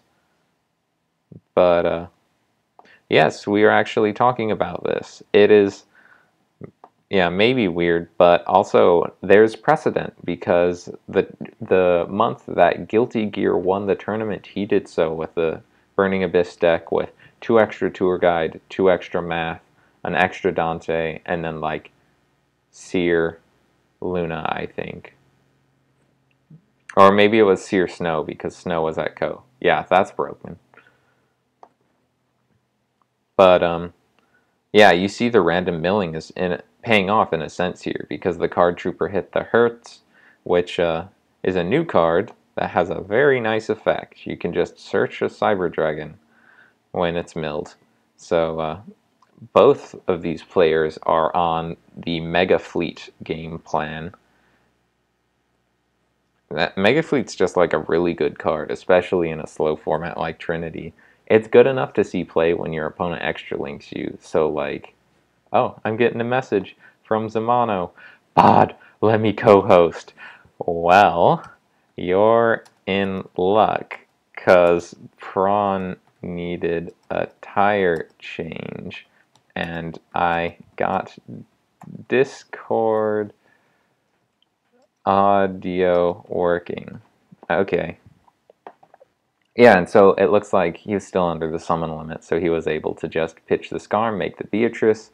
That's one reason. Like, if you know your opponent has an out for the Beatrice that triggers immediately, this being the set Squamata, it's like worth it to use the Dante while you can, because you aren't going to get more than 1 Beatrice.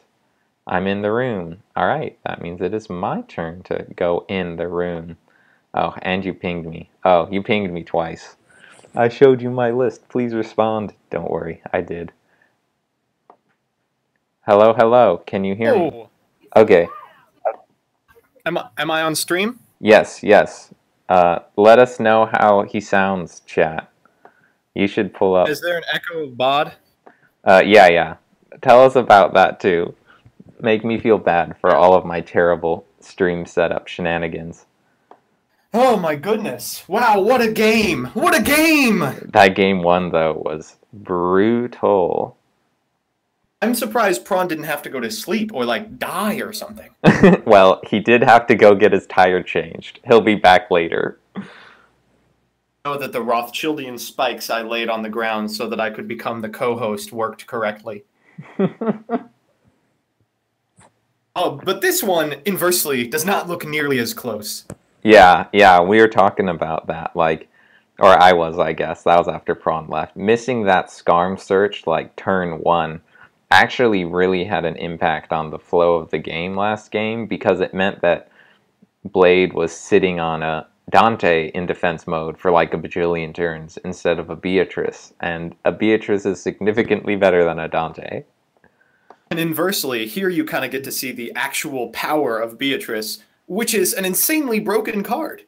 Yeah. It's like last game, The best thing that he had left in deck to send with Beatrice, because he'd already milled like 30 cards, was that new Fiend honorary BA dude from the Cybernetic Horizons.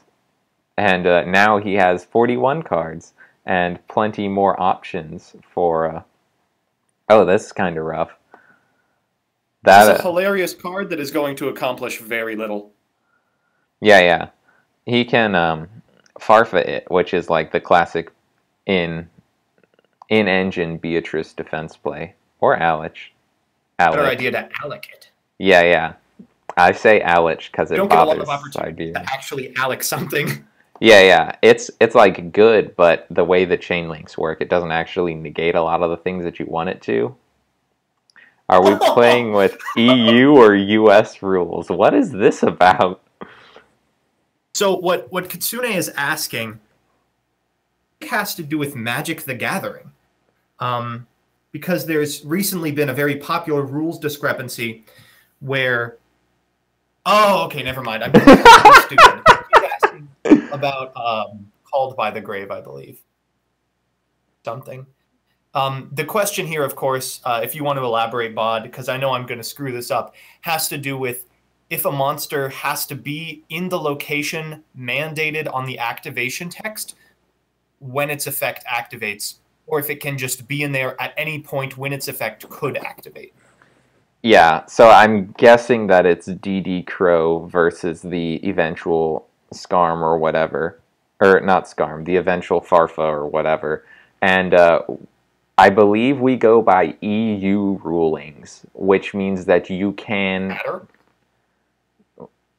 Wait, did you... there's a fundamental difference between, like, the Deneb play that everyone gets screwed up on and chaining a DD Crow to an Alec activation. Oh, no, yeah, it's, he's chaining it on the Dante, I think, because the Beatrice sends for cost, which means he can chain the, DD Crow to Beatrice's effect, and the Dante's already in grave. And then when a new chain would form, the Dante is no longer in grave, which according to EU rules means that the Dante's effect when sent to grave doesn't happen. Like, behind. He's not asking if he can stop the Alec. He's asking if he can prevent the Dante recursion. Yeah. Is he pinging the, whatchamacallit, rulings? I should look at Responde. this. Well, in that case, EU. I mean, you do actually allow him to DD Crow it, correct? Yes. Blame Treetop for the reason that... blame Treetop because he's an EU boyo, so that's why we use EU rulings. Hey, I just responded. I wasn't on top of that because I was busy discussing stuff with Mono. How do we sound? Hi, everyone. MBT is a little louder. Okay. Can you turn yourself down a little bit? I can do it too. Oh. Yeah, let me check. Down a little. There. I also pinged him.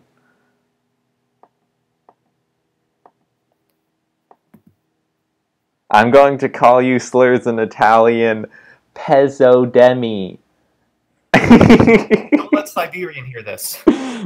Oh, he just DM'd me that on Dueling Book. I like to check Dueling Book messages, because so far I haven't gotten anything truly horrendous that probably shouldn't be on stream. Don't ruin it, guys. But it's like fun. Wait, is it the other way around? Is it EU is the one where you can't DD Crow? Also, we don't appreciate gay slurs here. Like just using gay as a homophobia. slur. That's I can't not... imagine why people think Yu-Gi-Oh is a bunch of man-children. Yeah, that's not okay. This is not cool or funny. This is correct. The fact that my question had to be asked is dumb on Konami's part is 100% on point. Oh yeah. It is. This is the good take. This is the bad take. But yes, Siberian asks, Mono, what were you on about the MTG thing? Because I honestly want to know too. I did not know where you were going with that. What was I thinking originally? Wind my mind.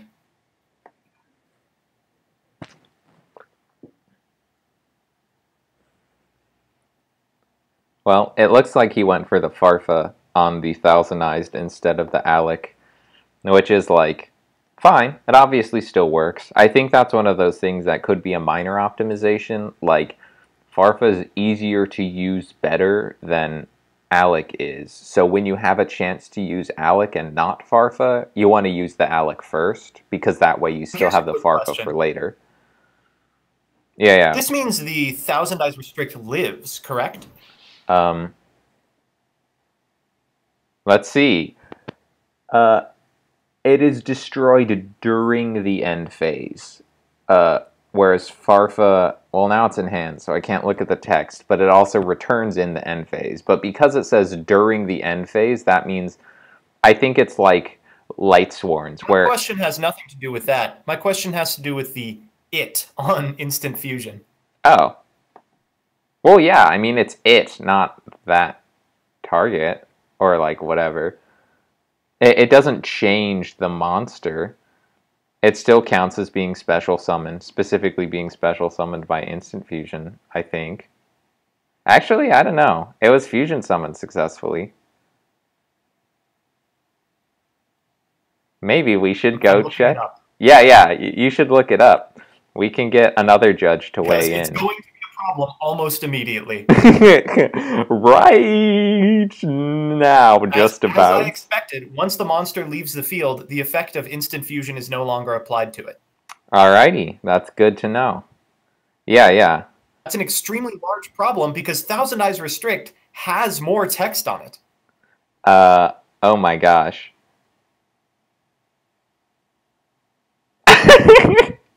The Thousand Eyes lockdown, absolutely insane. Thousand Eyes returns. Wait. I'll message him. It is in fact mandatory. Thousand Eyes returns and lives because it forgets it was IF summoned. Got it. There, yeah, I just messaged him. I'll leave this off to the side. I might need to chat again. Hopefully that's off stream. But this is great. You know, Thousandized is actually a floodgate. Like, no one uses it as a floodgate. Difficult to remove. No one uses it as a floodgate. Double soul charge.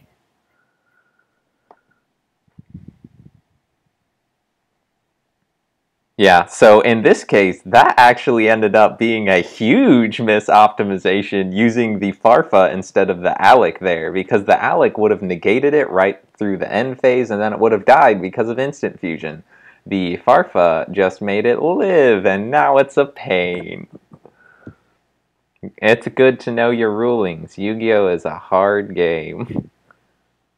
Actually... Of course, Thousand Eyes Restrict's effect is not on summon. It is activatable once per turn. Yeah. That's another thing. Oh my gosh, he's going to Farfa it again because he added back the Farfa. Or maybe he's not going to read Thousand Eyes and he's going to Farfa the unknown. Our World Legacy Pawns. Let's see what the set is. I think he just said it from hand. Oh yeah, no, it was an Umastrix, I guess.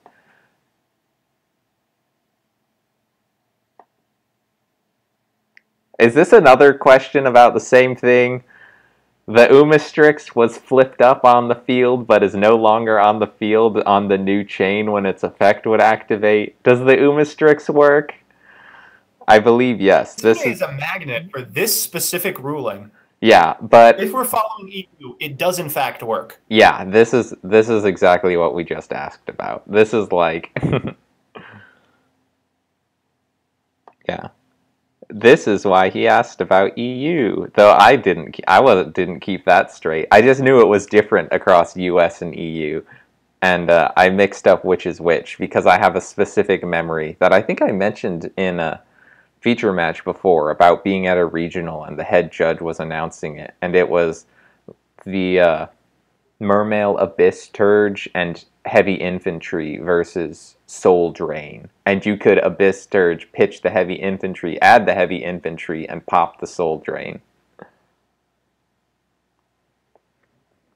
It was wild. Intensely annoying. Yep. In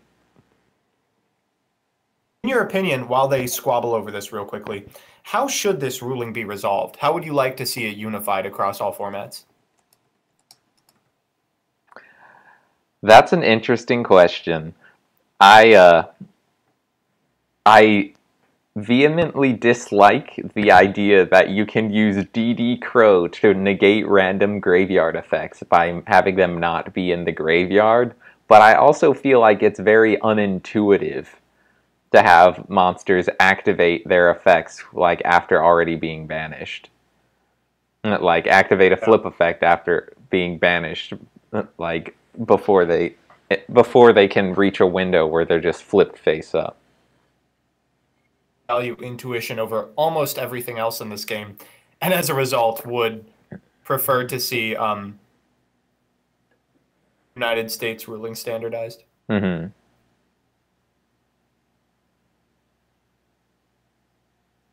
Yeah, so this is actually like you can't attack. That's not. This has card tags. No. This is so sad. Please, Alexa, can we equip this card trooper? Thousand Eyes has card text. This is pretty, like, painful, actually. Really devastating. I really thought Blade was just going to walk away with this game, a live Beatrice. Yeah, that's, like, brutal. It's one of the... I was talking about misplays earlier as sort of a fact of life, but, like... It's really important to try and minimize your misplays, because as is very clearly being demonstrated right here, a won game becomes a lost game through misplays. And that hurts. Like, that sucks, but... Certainly. You know, this isn't Kitsune's first rodeo on this deck. I know a lot of people like to meme about it, but there's something to be said for one-tricking a deck. Yeah. The ability to just know your specific card interactions is just so incredibly important. And when you're playing like a 60-card deck like Blade is, there's just so many individual opportunities to screw up. Yeah, it's like, it's really rough. But in a certain sense, I also respect it a lot because it's part of what makes the best player win in Yu-Gi-Oh! Is like understanding how your cards work, how your opponent's cards work, and how they interact with each other. Like, it's a skill. It really is. And it's sometimes annoying because it's a skill that can only be learned the hard way through getting your face smashed through like years of play with random cards. But like as you get better at it, you actually win more. So and of course, it's something compounded by the fact that Trinity has a card pool that isn't accessible anywhere else. And you get interactions like Farfa versus Thousand Eyes Restrict, which happened maybe twice in the history of Yu-Gi-Oh! Yeah, exactly. It's just like even Thousand Eyes Restrict itself was like banned for how long? And like even now it sees like vague play, but only as an instant fusion target. And like remembering that it... enabler. Yeah, remembering that it has a floodgate effect that actually matters when it lives and doesn't get immediately linked away. Like, that's important. Players this will hopefully resonate with them, but despite how devastating this is for Blade Yu-Gi-Oh!, attacking with Thousand Eyes Restrict 40 times is not exactly a winning line. Yeah, so we'll see. He might actually... Like, Asui might actually play the Link Haribo, and we might still see that. He just wanted to get that card trooper off the board.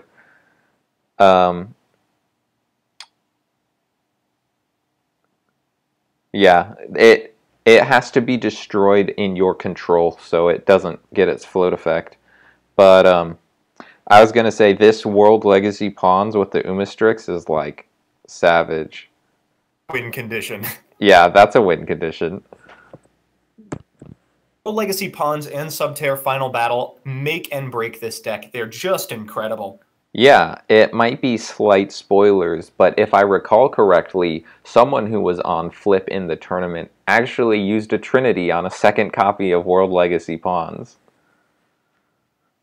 I would not doubt that even for a second. I mean, the card is insane. And what's frustrating is you're never actually using the bottom half of the card, which is crawler specific. I almost didn't know it had this. You can shovel a crawler from your... Huh. A dedicated crawler player to fill you in. Yeah. So, it's interesting though. I would think that it might be better, instead of getting the 400 beatdown plan going, to use Nemesis Warrior and Thousand Eyes Restrict to make a Nightmare Phoenix and just like fire off at the back row to increase your clock speed, because you already have like a significant lock. Also, the Alec, they had absolutely no justification for sending Farfa. Yep, that's rough. That's just like, you gotta be good at BA to know that. An extremely high ceiling, in my opinion. Yeah. It's interesting though.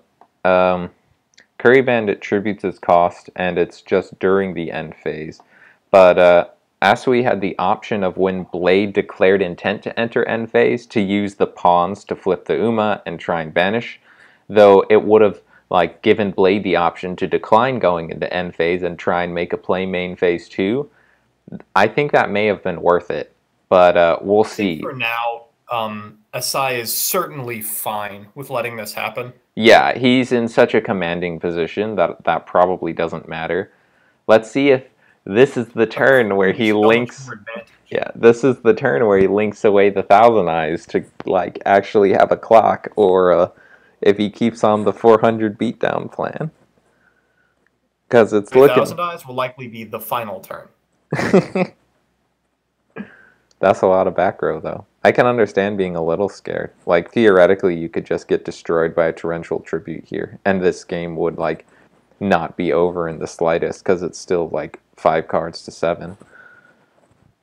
Probably wait, at least until you can safely use the effect of Nemesis Warrior for Stygia Kraken, if you happen to play it, which is adept at clearing back row. Yeah, I don't think it was in his deck as we saw it game 1. He like... Understandable. It is the 4th worst of the Subterra behemoths. Yeah. Siberian with the comment, "My kingdom for a clock." 400 beats not doing it for you. And also says, Tsukiyomi is underplayed in this format. I think you're just a Pac-Man player who likes Tsukiyomi. No reason on earth that spirits should be as splashable as they are, and people aren't considering Tsukiyomi. It's like rough though, because they have like 4 good ones, but one of them's a Stratos, so you want to play... Ruling question. What's this about? Unfortunately, you cannot Solemn Warning Future Fusion. Oh my god. Turn. This is a classic. Oh, as a result boy. Of Iraha. A fun one. Future Fusion's activation doesn't include an effect that would summon, so you can't Solemn Warning it at Blade. Let's see, did they already sort it out? Oh no, he said maybe as well. They're about to ask ruling, I believe. Yeah, beat him to it this time, instead of sitting making them wait until they were like, no admin's on. And I was like, hold your horses. Solemn Warning on the 2nd turn, correct? I believe so, because Warning negates an effects that would special summon, along with cards that include an effect that would special summon, so... Wait, I don't think that's actually true. Oh, well. What a moot point. Why would you even Warning a Future Fusion when you have an Olenoid set? Olenoides.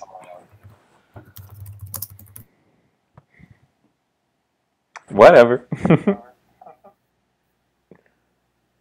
It actually cannot negate this because it negates spell or trap cards or monster effects, not spell or trap effects.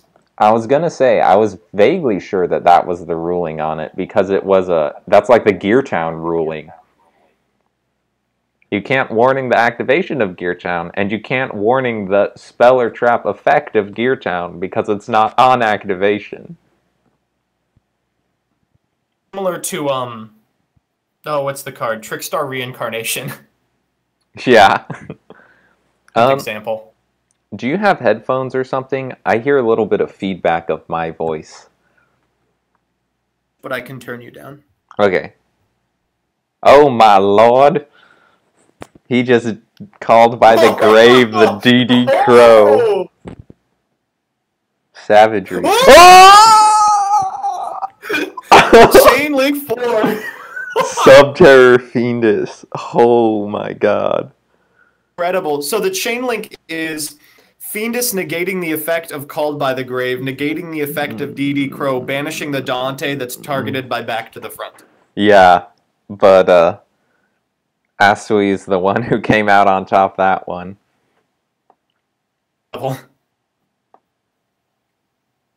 Siberian getting a... When you draw 3 or 4 more cards than your opponent, you're much more likely to have answers.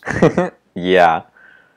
Siberian getting a little highlight here. I know he was sad that I didn't commentate with him in the previous feature matches, so he gets to be in the private chat feature on my dueling book screen. For now, at least. Also, I was making fun of him for being Italian, so I feel bad. Here at Trinity Yugioh, we don't tolerate homophobia. Racism, that's fine.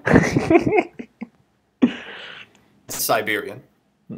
Yeah, it's more like Siberian phobia. Just kidding, I love you, Siberian. This game's like, oof, though. This is probably already over. I mean, it's like not gonna be over for another 17 turns because of this Thousand Eyes. Frustrating because it is true that the game is far from over, but the game is effectively incredibly over. Yeah, it's like there's just not a lot that Blade could rip here that actually answers this setup. Like the pawns plus the Umastrix and the Thousand Eyes, like preventing battle shenanigans. It's like Thousand Eyes right now is your like Babby hidden city who can negate battle shenanigans that would otherwise out these sub-terrors. It could even be a gravity bind, truthfully. Yeah, actually. Using the pawns in the end phase to flip the coin norm. That would be incredibly hype. We didn't see it game 1, but I suppose it's a possibility. The only thing is, this is kind of scary. Like, I think Blade's only win condition from here is resolving a torrential on this board. And, like, that's it. So, overextending is, like, a scary prospect. Which is part of why I think he shouldn't have been Thousand Eyes beating for so many turns. He should have just linked away, like, super early. And then you can go on the play around torrential while you slowly reestablish with the pawns and the setting monsters, or like slowly snowball, I guess. You're already... Can we talk about Flip for a second? Yeah, sure. Flip is, of course, an incredibly powerful deck, but almost 90% of that power is concentrated specifically in Subterror Behemoth Umastrix. Yeah, basically. It's like Chaos Sorcerer, except a quick effect, and you also get to play an entire suite of supporting cards. Or I guess this setup City up, you negate attacks, it protects itself. I mean, it just does so much. Yeah. I guess it's closer to the, like, Pawns Umastrix setup is equivalent to Orbital Hydralander, really. Like, quick effect disruption is something that we've shown, in the past multiple times, that it's ban-worthy in Trinity. And, like, Flip, one of the reasons that Flip is a strong deck is because even if it takes a bajillion years and many cards to set it up, it has that, like, perfect setup fantasy. I love this in Flip. You don't want to play a lot of Flip monsters that aren't Shaddolls or Subterrors, but Koinorma and Magician of Faith just barely make the cut. And Magician recurring Pot of Avarice means that lines like this Thousand Eyes Restrict attack plan eventually do win you the game. Yeah, I mean, like, look at this card advantage here. He has a full hand, full monster zones, and almost full back row compared to, like, Blade's 5 cards. Siberian Message. Shekinaga here? Mamma mia, Siberian says, because we were making fun of him. Now we see that warning flipped up, which, like, I guess the big thing is, I would have... I think that telegraphs lethal. The fact that he was willing to warning that, do you think that means it's time to link this Thousand Eyes away and go for the win?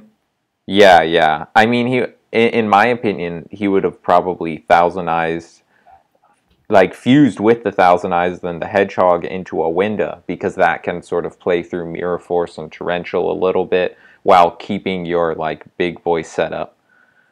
Oh my gosh. Of course, also does remove Thousand Eyes Restrict. It's Jank Tsukiyomi. You flip it with the pawns and then you... Maphis, not Uma. Ultra Maphis. Ultra Maphis just has matchups where it's just terrible, but very infrequently it is quite good. Yeah, I mean, it was putting in work last game a little bit. Though I don't think... Oh! There's the Mirror Force. Wow.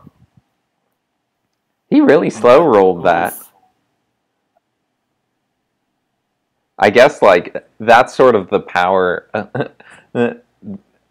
that sort of, like, shows the power of having a real clock. Like, the fact that that was only 400 damage a turn for, like, 5 turns allowed for the slow roll of this Mirror Force.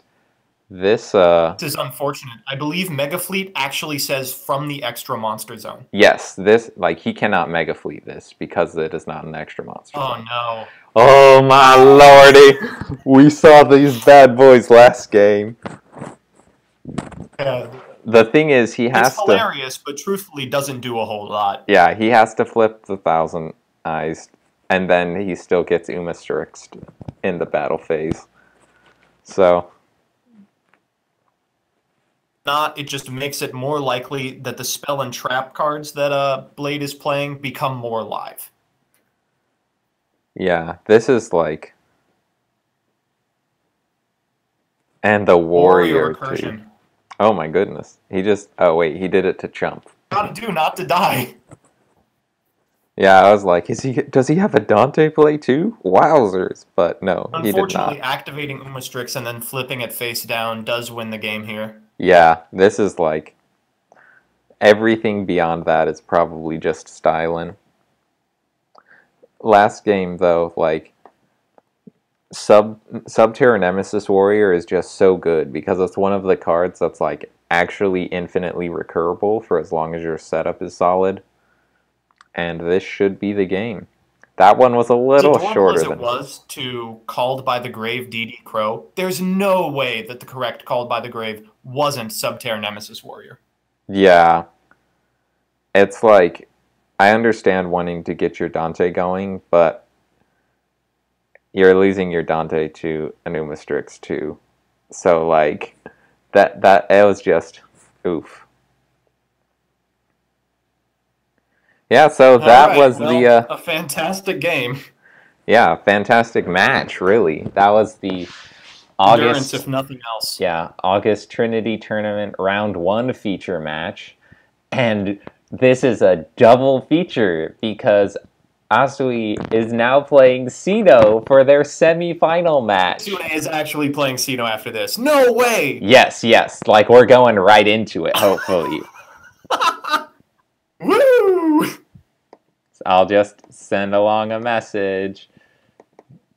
The person who will be playing against Kitsune, should they win, I hope that we play immediately after, so Kitsune has to sit in 6 hours of Yu-Gi-Oh! Before playing me. Making Trinity an actual regional. Alright, I'm gonna head out. It was a blast commentating. Oh yeah, alright, see you around. I'll see if Prawn comes back anytime soon.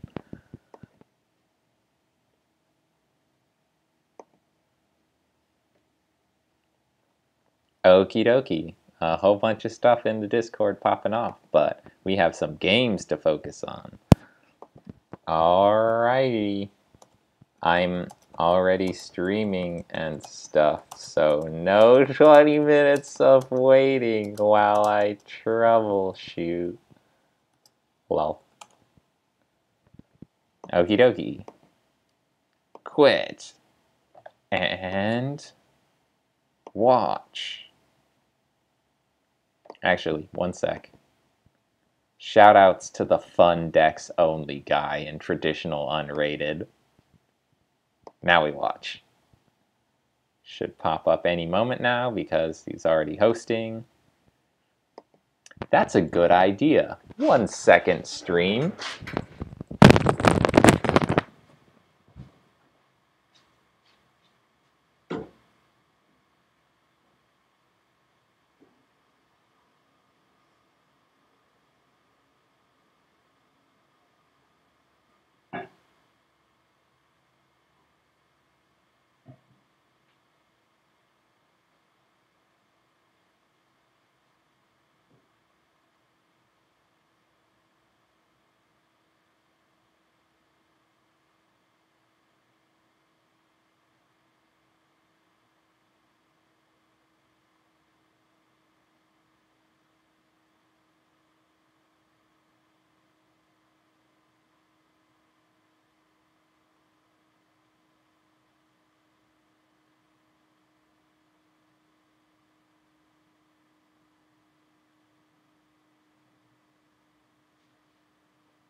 And we're back. Well, I'm back. But yeah, so it looks like I didn't miss anything. Feeding your dogs. Cute. Double check the Discord just in case. Yup. I'll record that whenever I'm not streaming anymore.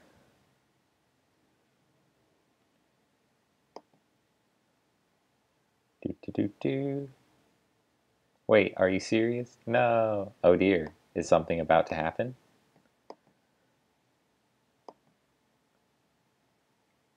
Oh, there we go. Okay. Dogs are asleep, so I'll feed them in half an hour. I appreciate this small window into your very cute, idyllic life where you have dogs, and they are cute, and they sleep. It's wonderful. Anyways, go for it. We live. Let's see what the chat's saying, too. Bye. And then hello. Yeah, we're streaming now. Oh my gosh, it's been 2 hours. It's been a little while.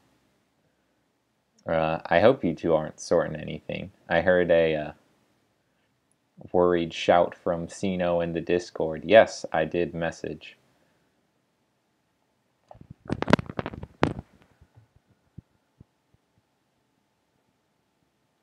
Alrighty. The paper strat is clearly the superior strat. Been proven time and again.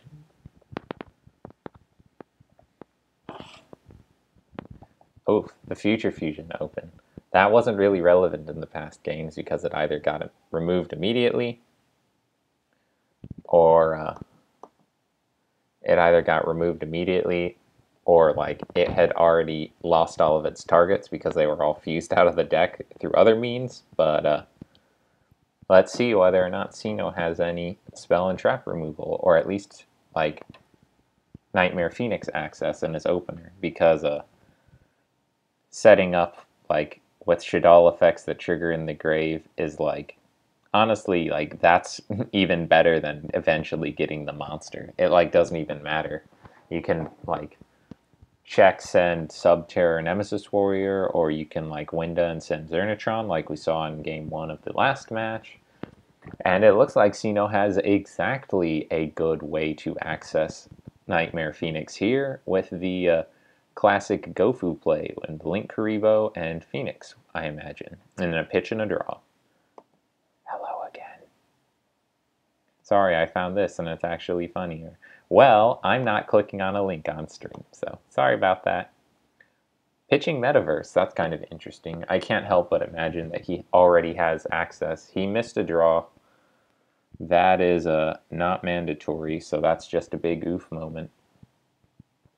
And now he's sitting on extra deck monsters into the Shaddoll Fusion. So even though the Future Fusion was outed, still going to be some fusing from deck, I imagine. Unless there's like exactly a Solemn in this back row here. Yeah. So we'll see. I suppose like normal summoning a Math to send Dragon could be a good way to check and make sure, like, and guarantee that you get that Shaddoll Fusion off. But may as well just let her rip. Yeah, see, and it's good, which is bad for Sino.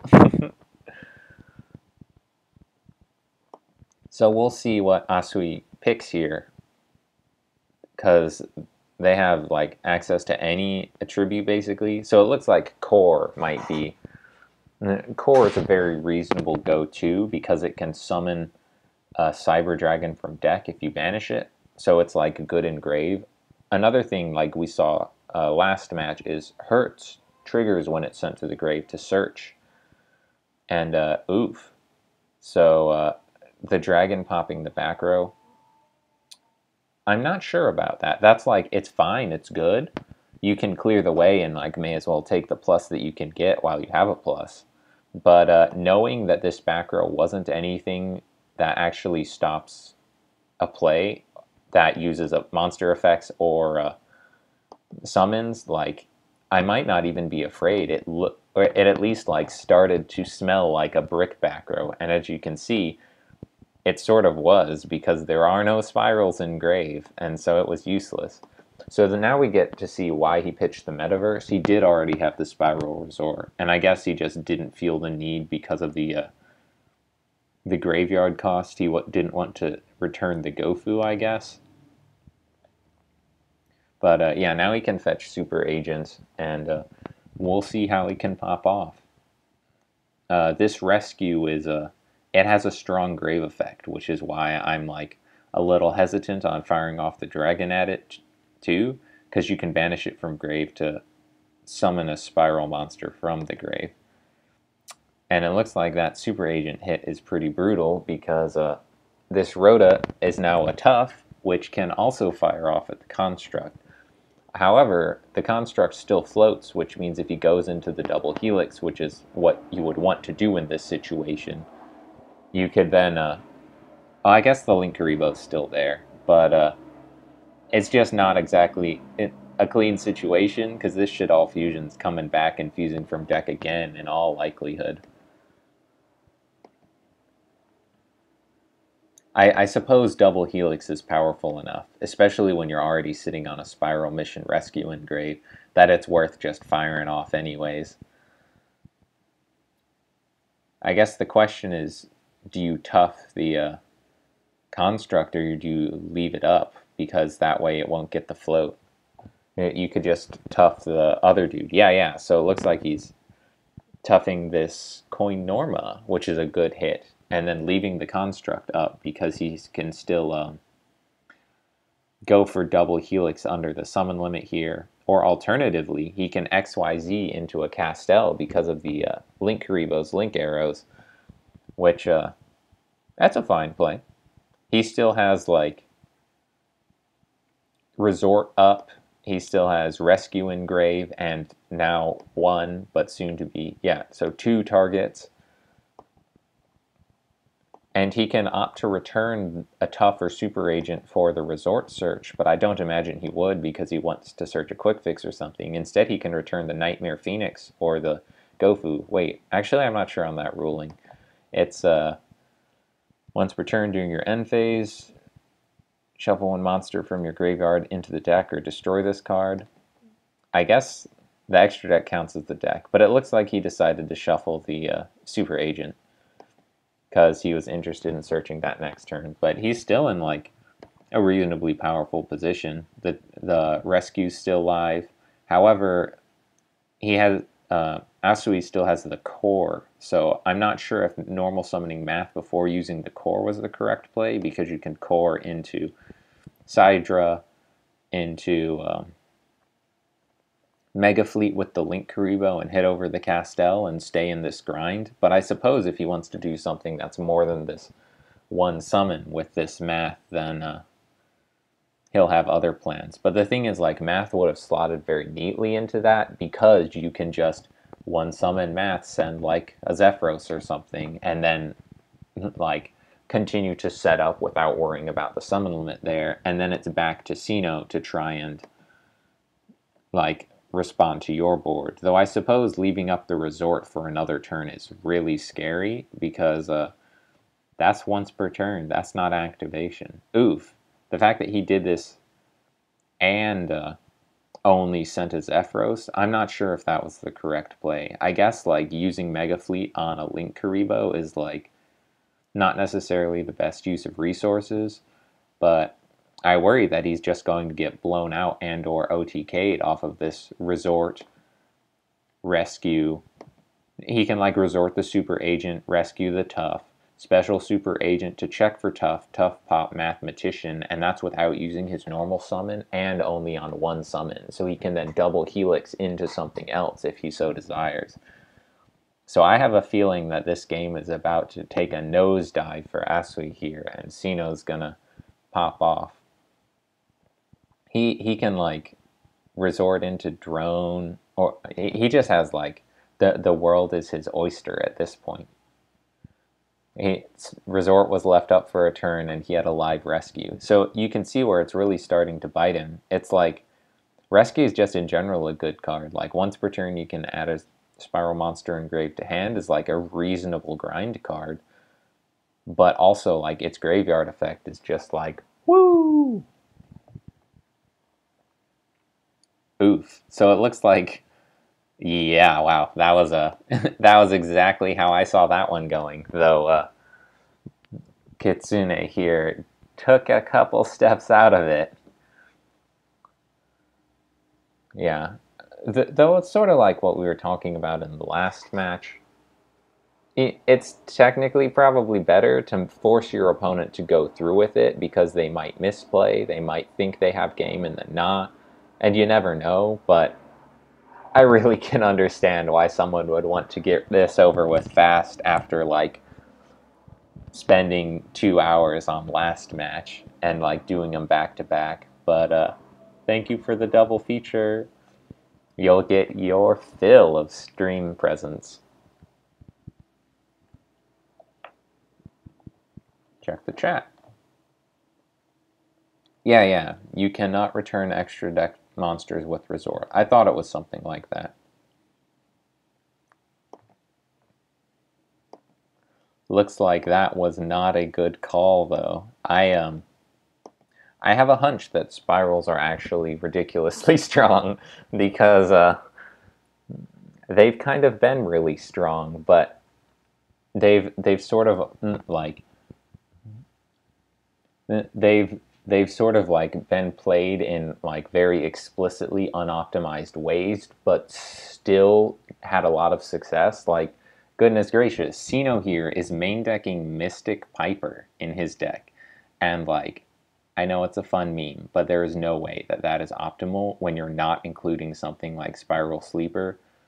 And I know that there's definitely a lot of work that can be done on spirals specifically, and I think going into the future, they probably deserve some hits, like further hits, because damn, this deck is really strong. Like, Sino is like pointedly playing a suboptimal deck, pointedly playing 41 cards, and is still having this much success. Like, I think that's a sign that spirals need the axe one way or another.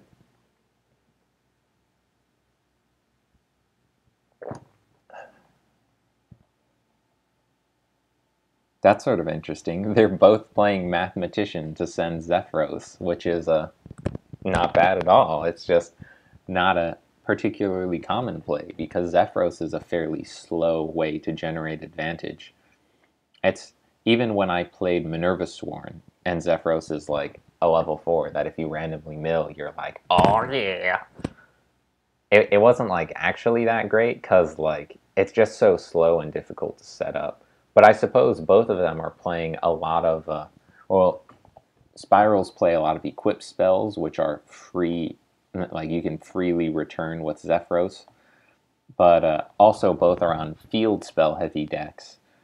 Like Sino is only allowed to play one Spiral Resort, but Asui Kitsune here is allowed to play 2 or more hidden cities, and like returning a hidden city with a Zephyros to then activate it again next turn for another search is like fatty plus. And a lot, like just having a hidden city sitting on board means that you're more likely to have a Zephyros target when you need it. That's not like tempo minus, because like yes, you can normal summon a monster, return it with Zephyros, and then like next turn normal summon the monster again, but that's like 2 summons to do nothing. Like, look, Sino's doing it here, and it's like, yay for you. you got a free 1600 vanilla beater, basically. And it's like, eh. The thing is, like, using this, well, I guess torrential tributing it because you're worried about your life points is like, that's about as good as you could hope to get from it. But using Mathematician on this sort of setup, when instead you could, like, normal summon Tour Guide and search Sangan and like still make a setup play that's low commitment and like searches something better that's on theme and also floats and Tour Guide's really good. It's just like, I think this is further evidence that Spirals are secretly like tier 1 at least, because there's just like so much more work that can be done to optimize the deck when people don't. People like play what they want, which is good because playing what you want is fun and good, but like it's also kind of scary because you wonder like, what does this mean for the overall power level of the format if Spirals are secretly the best deck?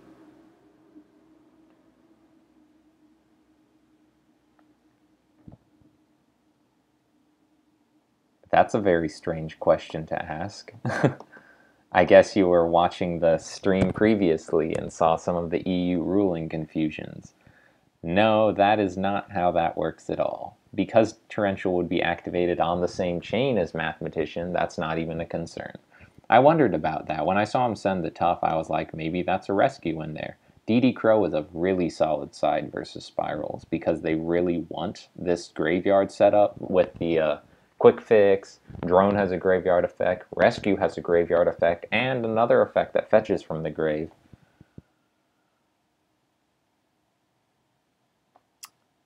Yes, please be nice on stream.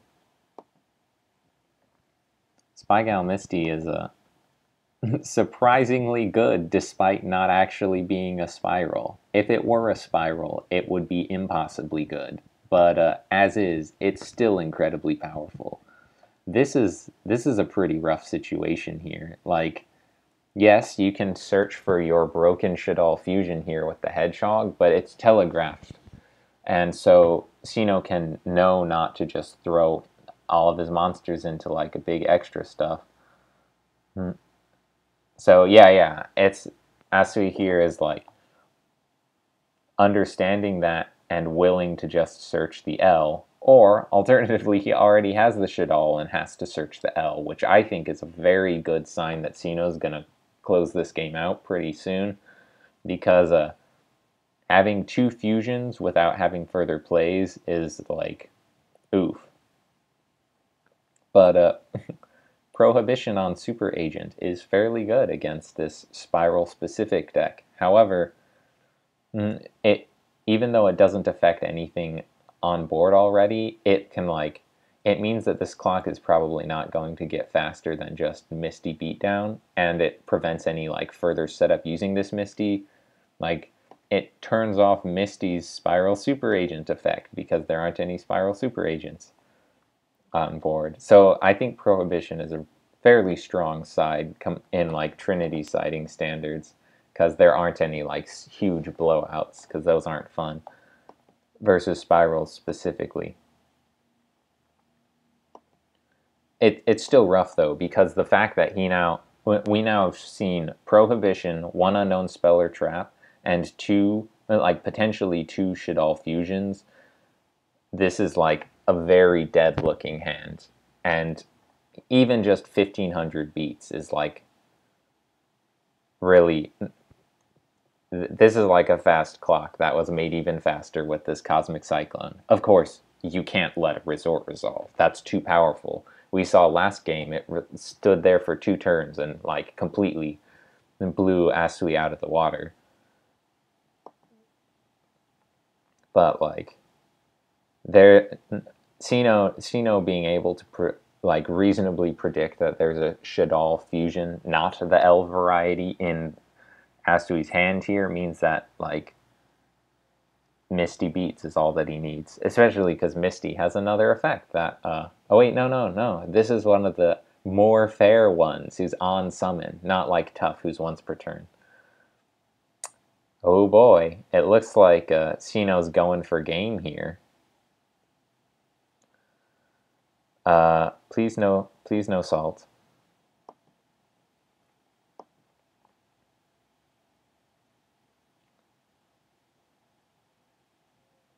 I'm not sure how I feel about this play at all. It was like exactly what I was describing, where, oh,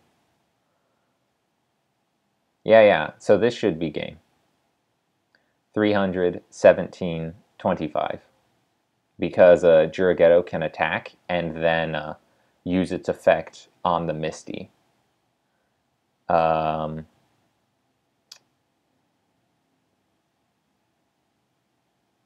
I believe that there was some confusion about this. Yeah, because that was, he normaled a Veiler, he summoned Linkuriboh, and then he summoned Juraghetto, which is 3, and that should have been game. But he didn't use the Juraghetto effect, which means now he gets blown out by the Shaddoll fusion that it was like very clearly telegraphed. So the only problem is being on 200 life points is very dangerous. Like, leaving any monster in attack mode risks dying to like a random Dark Rebellion XYZ dragon. So we'll see. It would be a sick comeback, but I'm not sure how possible it is. Looks like the Construct with the Core and the Beast.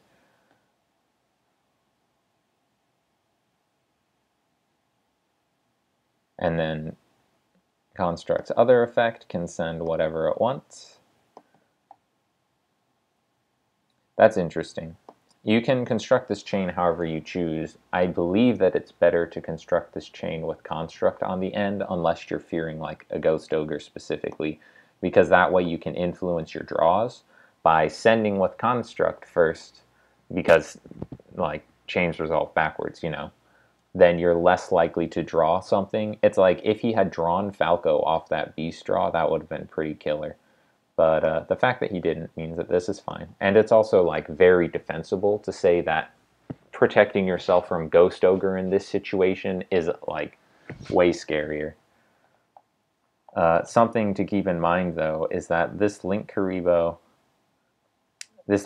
can reduce Construct's attack to 0. However, at the start of the damage step, if it battles a special summon monster, it still destroys it. So that means that he can clear this Juraghetto one way or another.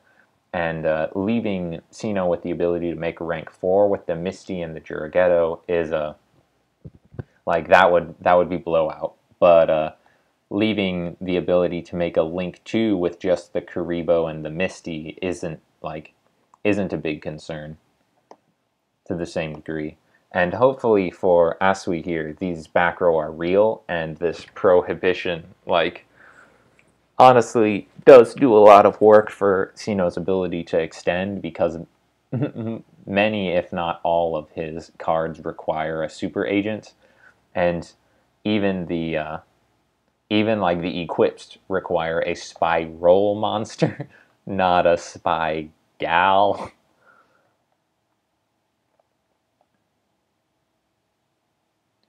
So the 1-for-1's good, which means that these aren't Ash, but it's like when you're on 200 life points, even if one of these is solemn, it doesn't particularly matter. It looks like Sino might be on the last resort, the quick fit. Oh wait, no, he can go into a rank 4 with the last resort because it is not a super agent. And that might be his that might be what he has to do. Like that's his way to win this. Otherwise, oh my lordy be, cowboy. So, is one of these back row real? And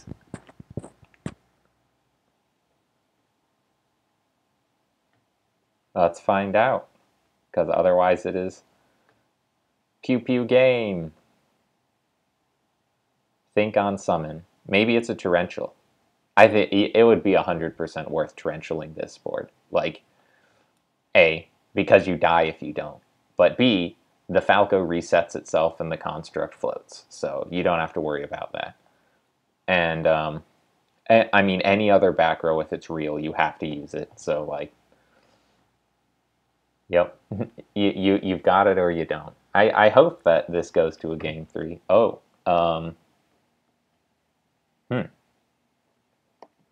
So he can flip the Falco and then use Falco to fetch something else. Then, I don't know. This isn't a real back row because it doesn't answer. Unless he has, like, double... Wait, no. It's hard once per turn. But, yeah.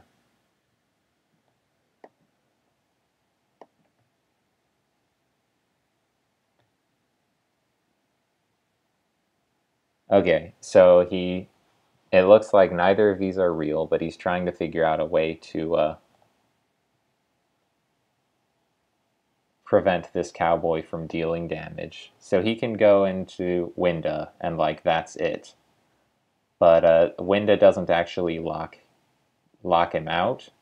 The only thing that you could have done is Winda on the response to the normal summon of the last resort. So yeah, that's pretty rough. Oh. Yeah, that was like theoretically winnable because you would have needed to like hold the Falco maybe, and that way you could make the Shek in response to the Cowboy summon, and then negate the Cowboy's effect by pitching the Falco. That probably would have been better. But yeah, so that was some fast games, some swift Spiral victory over here. I promise you, Spirals are actually secretly the best deck in Trinity. And yeah, so that'll be all from me. And I think I have to stream for a couple more minutes so it doesn't cut off the end of the broadcast, because that's what it did last time. So I'll check to see if I missed anything. Yeah, oof, Cowboy for game. You said it. That's a big oof. And my Discord's popping off. And yep, so there it's being reported. And I guess hopefully it's been long enough. Yep. So there, now the live showed the defeat. So bye everyone. Hopefully you can actually hear this part.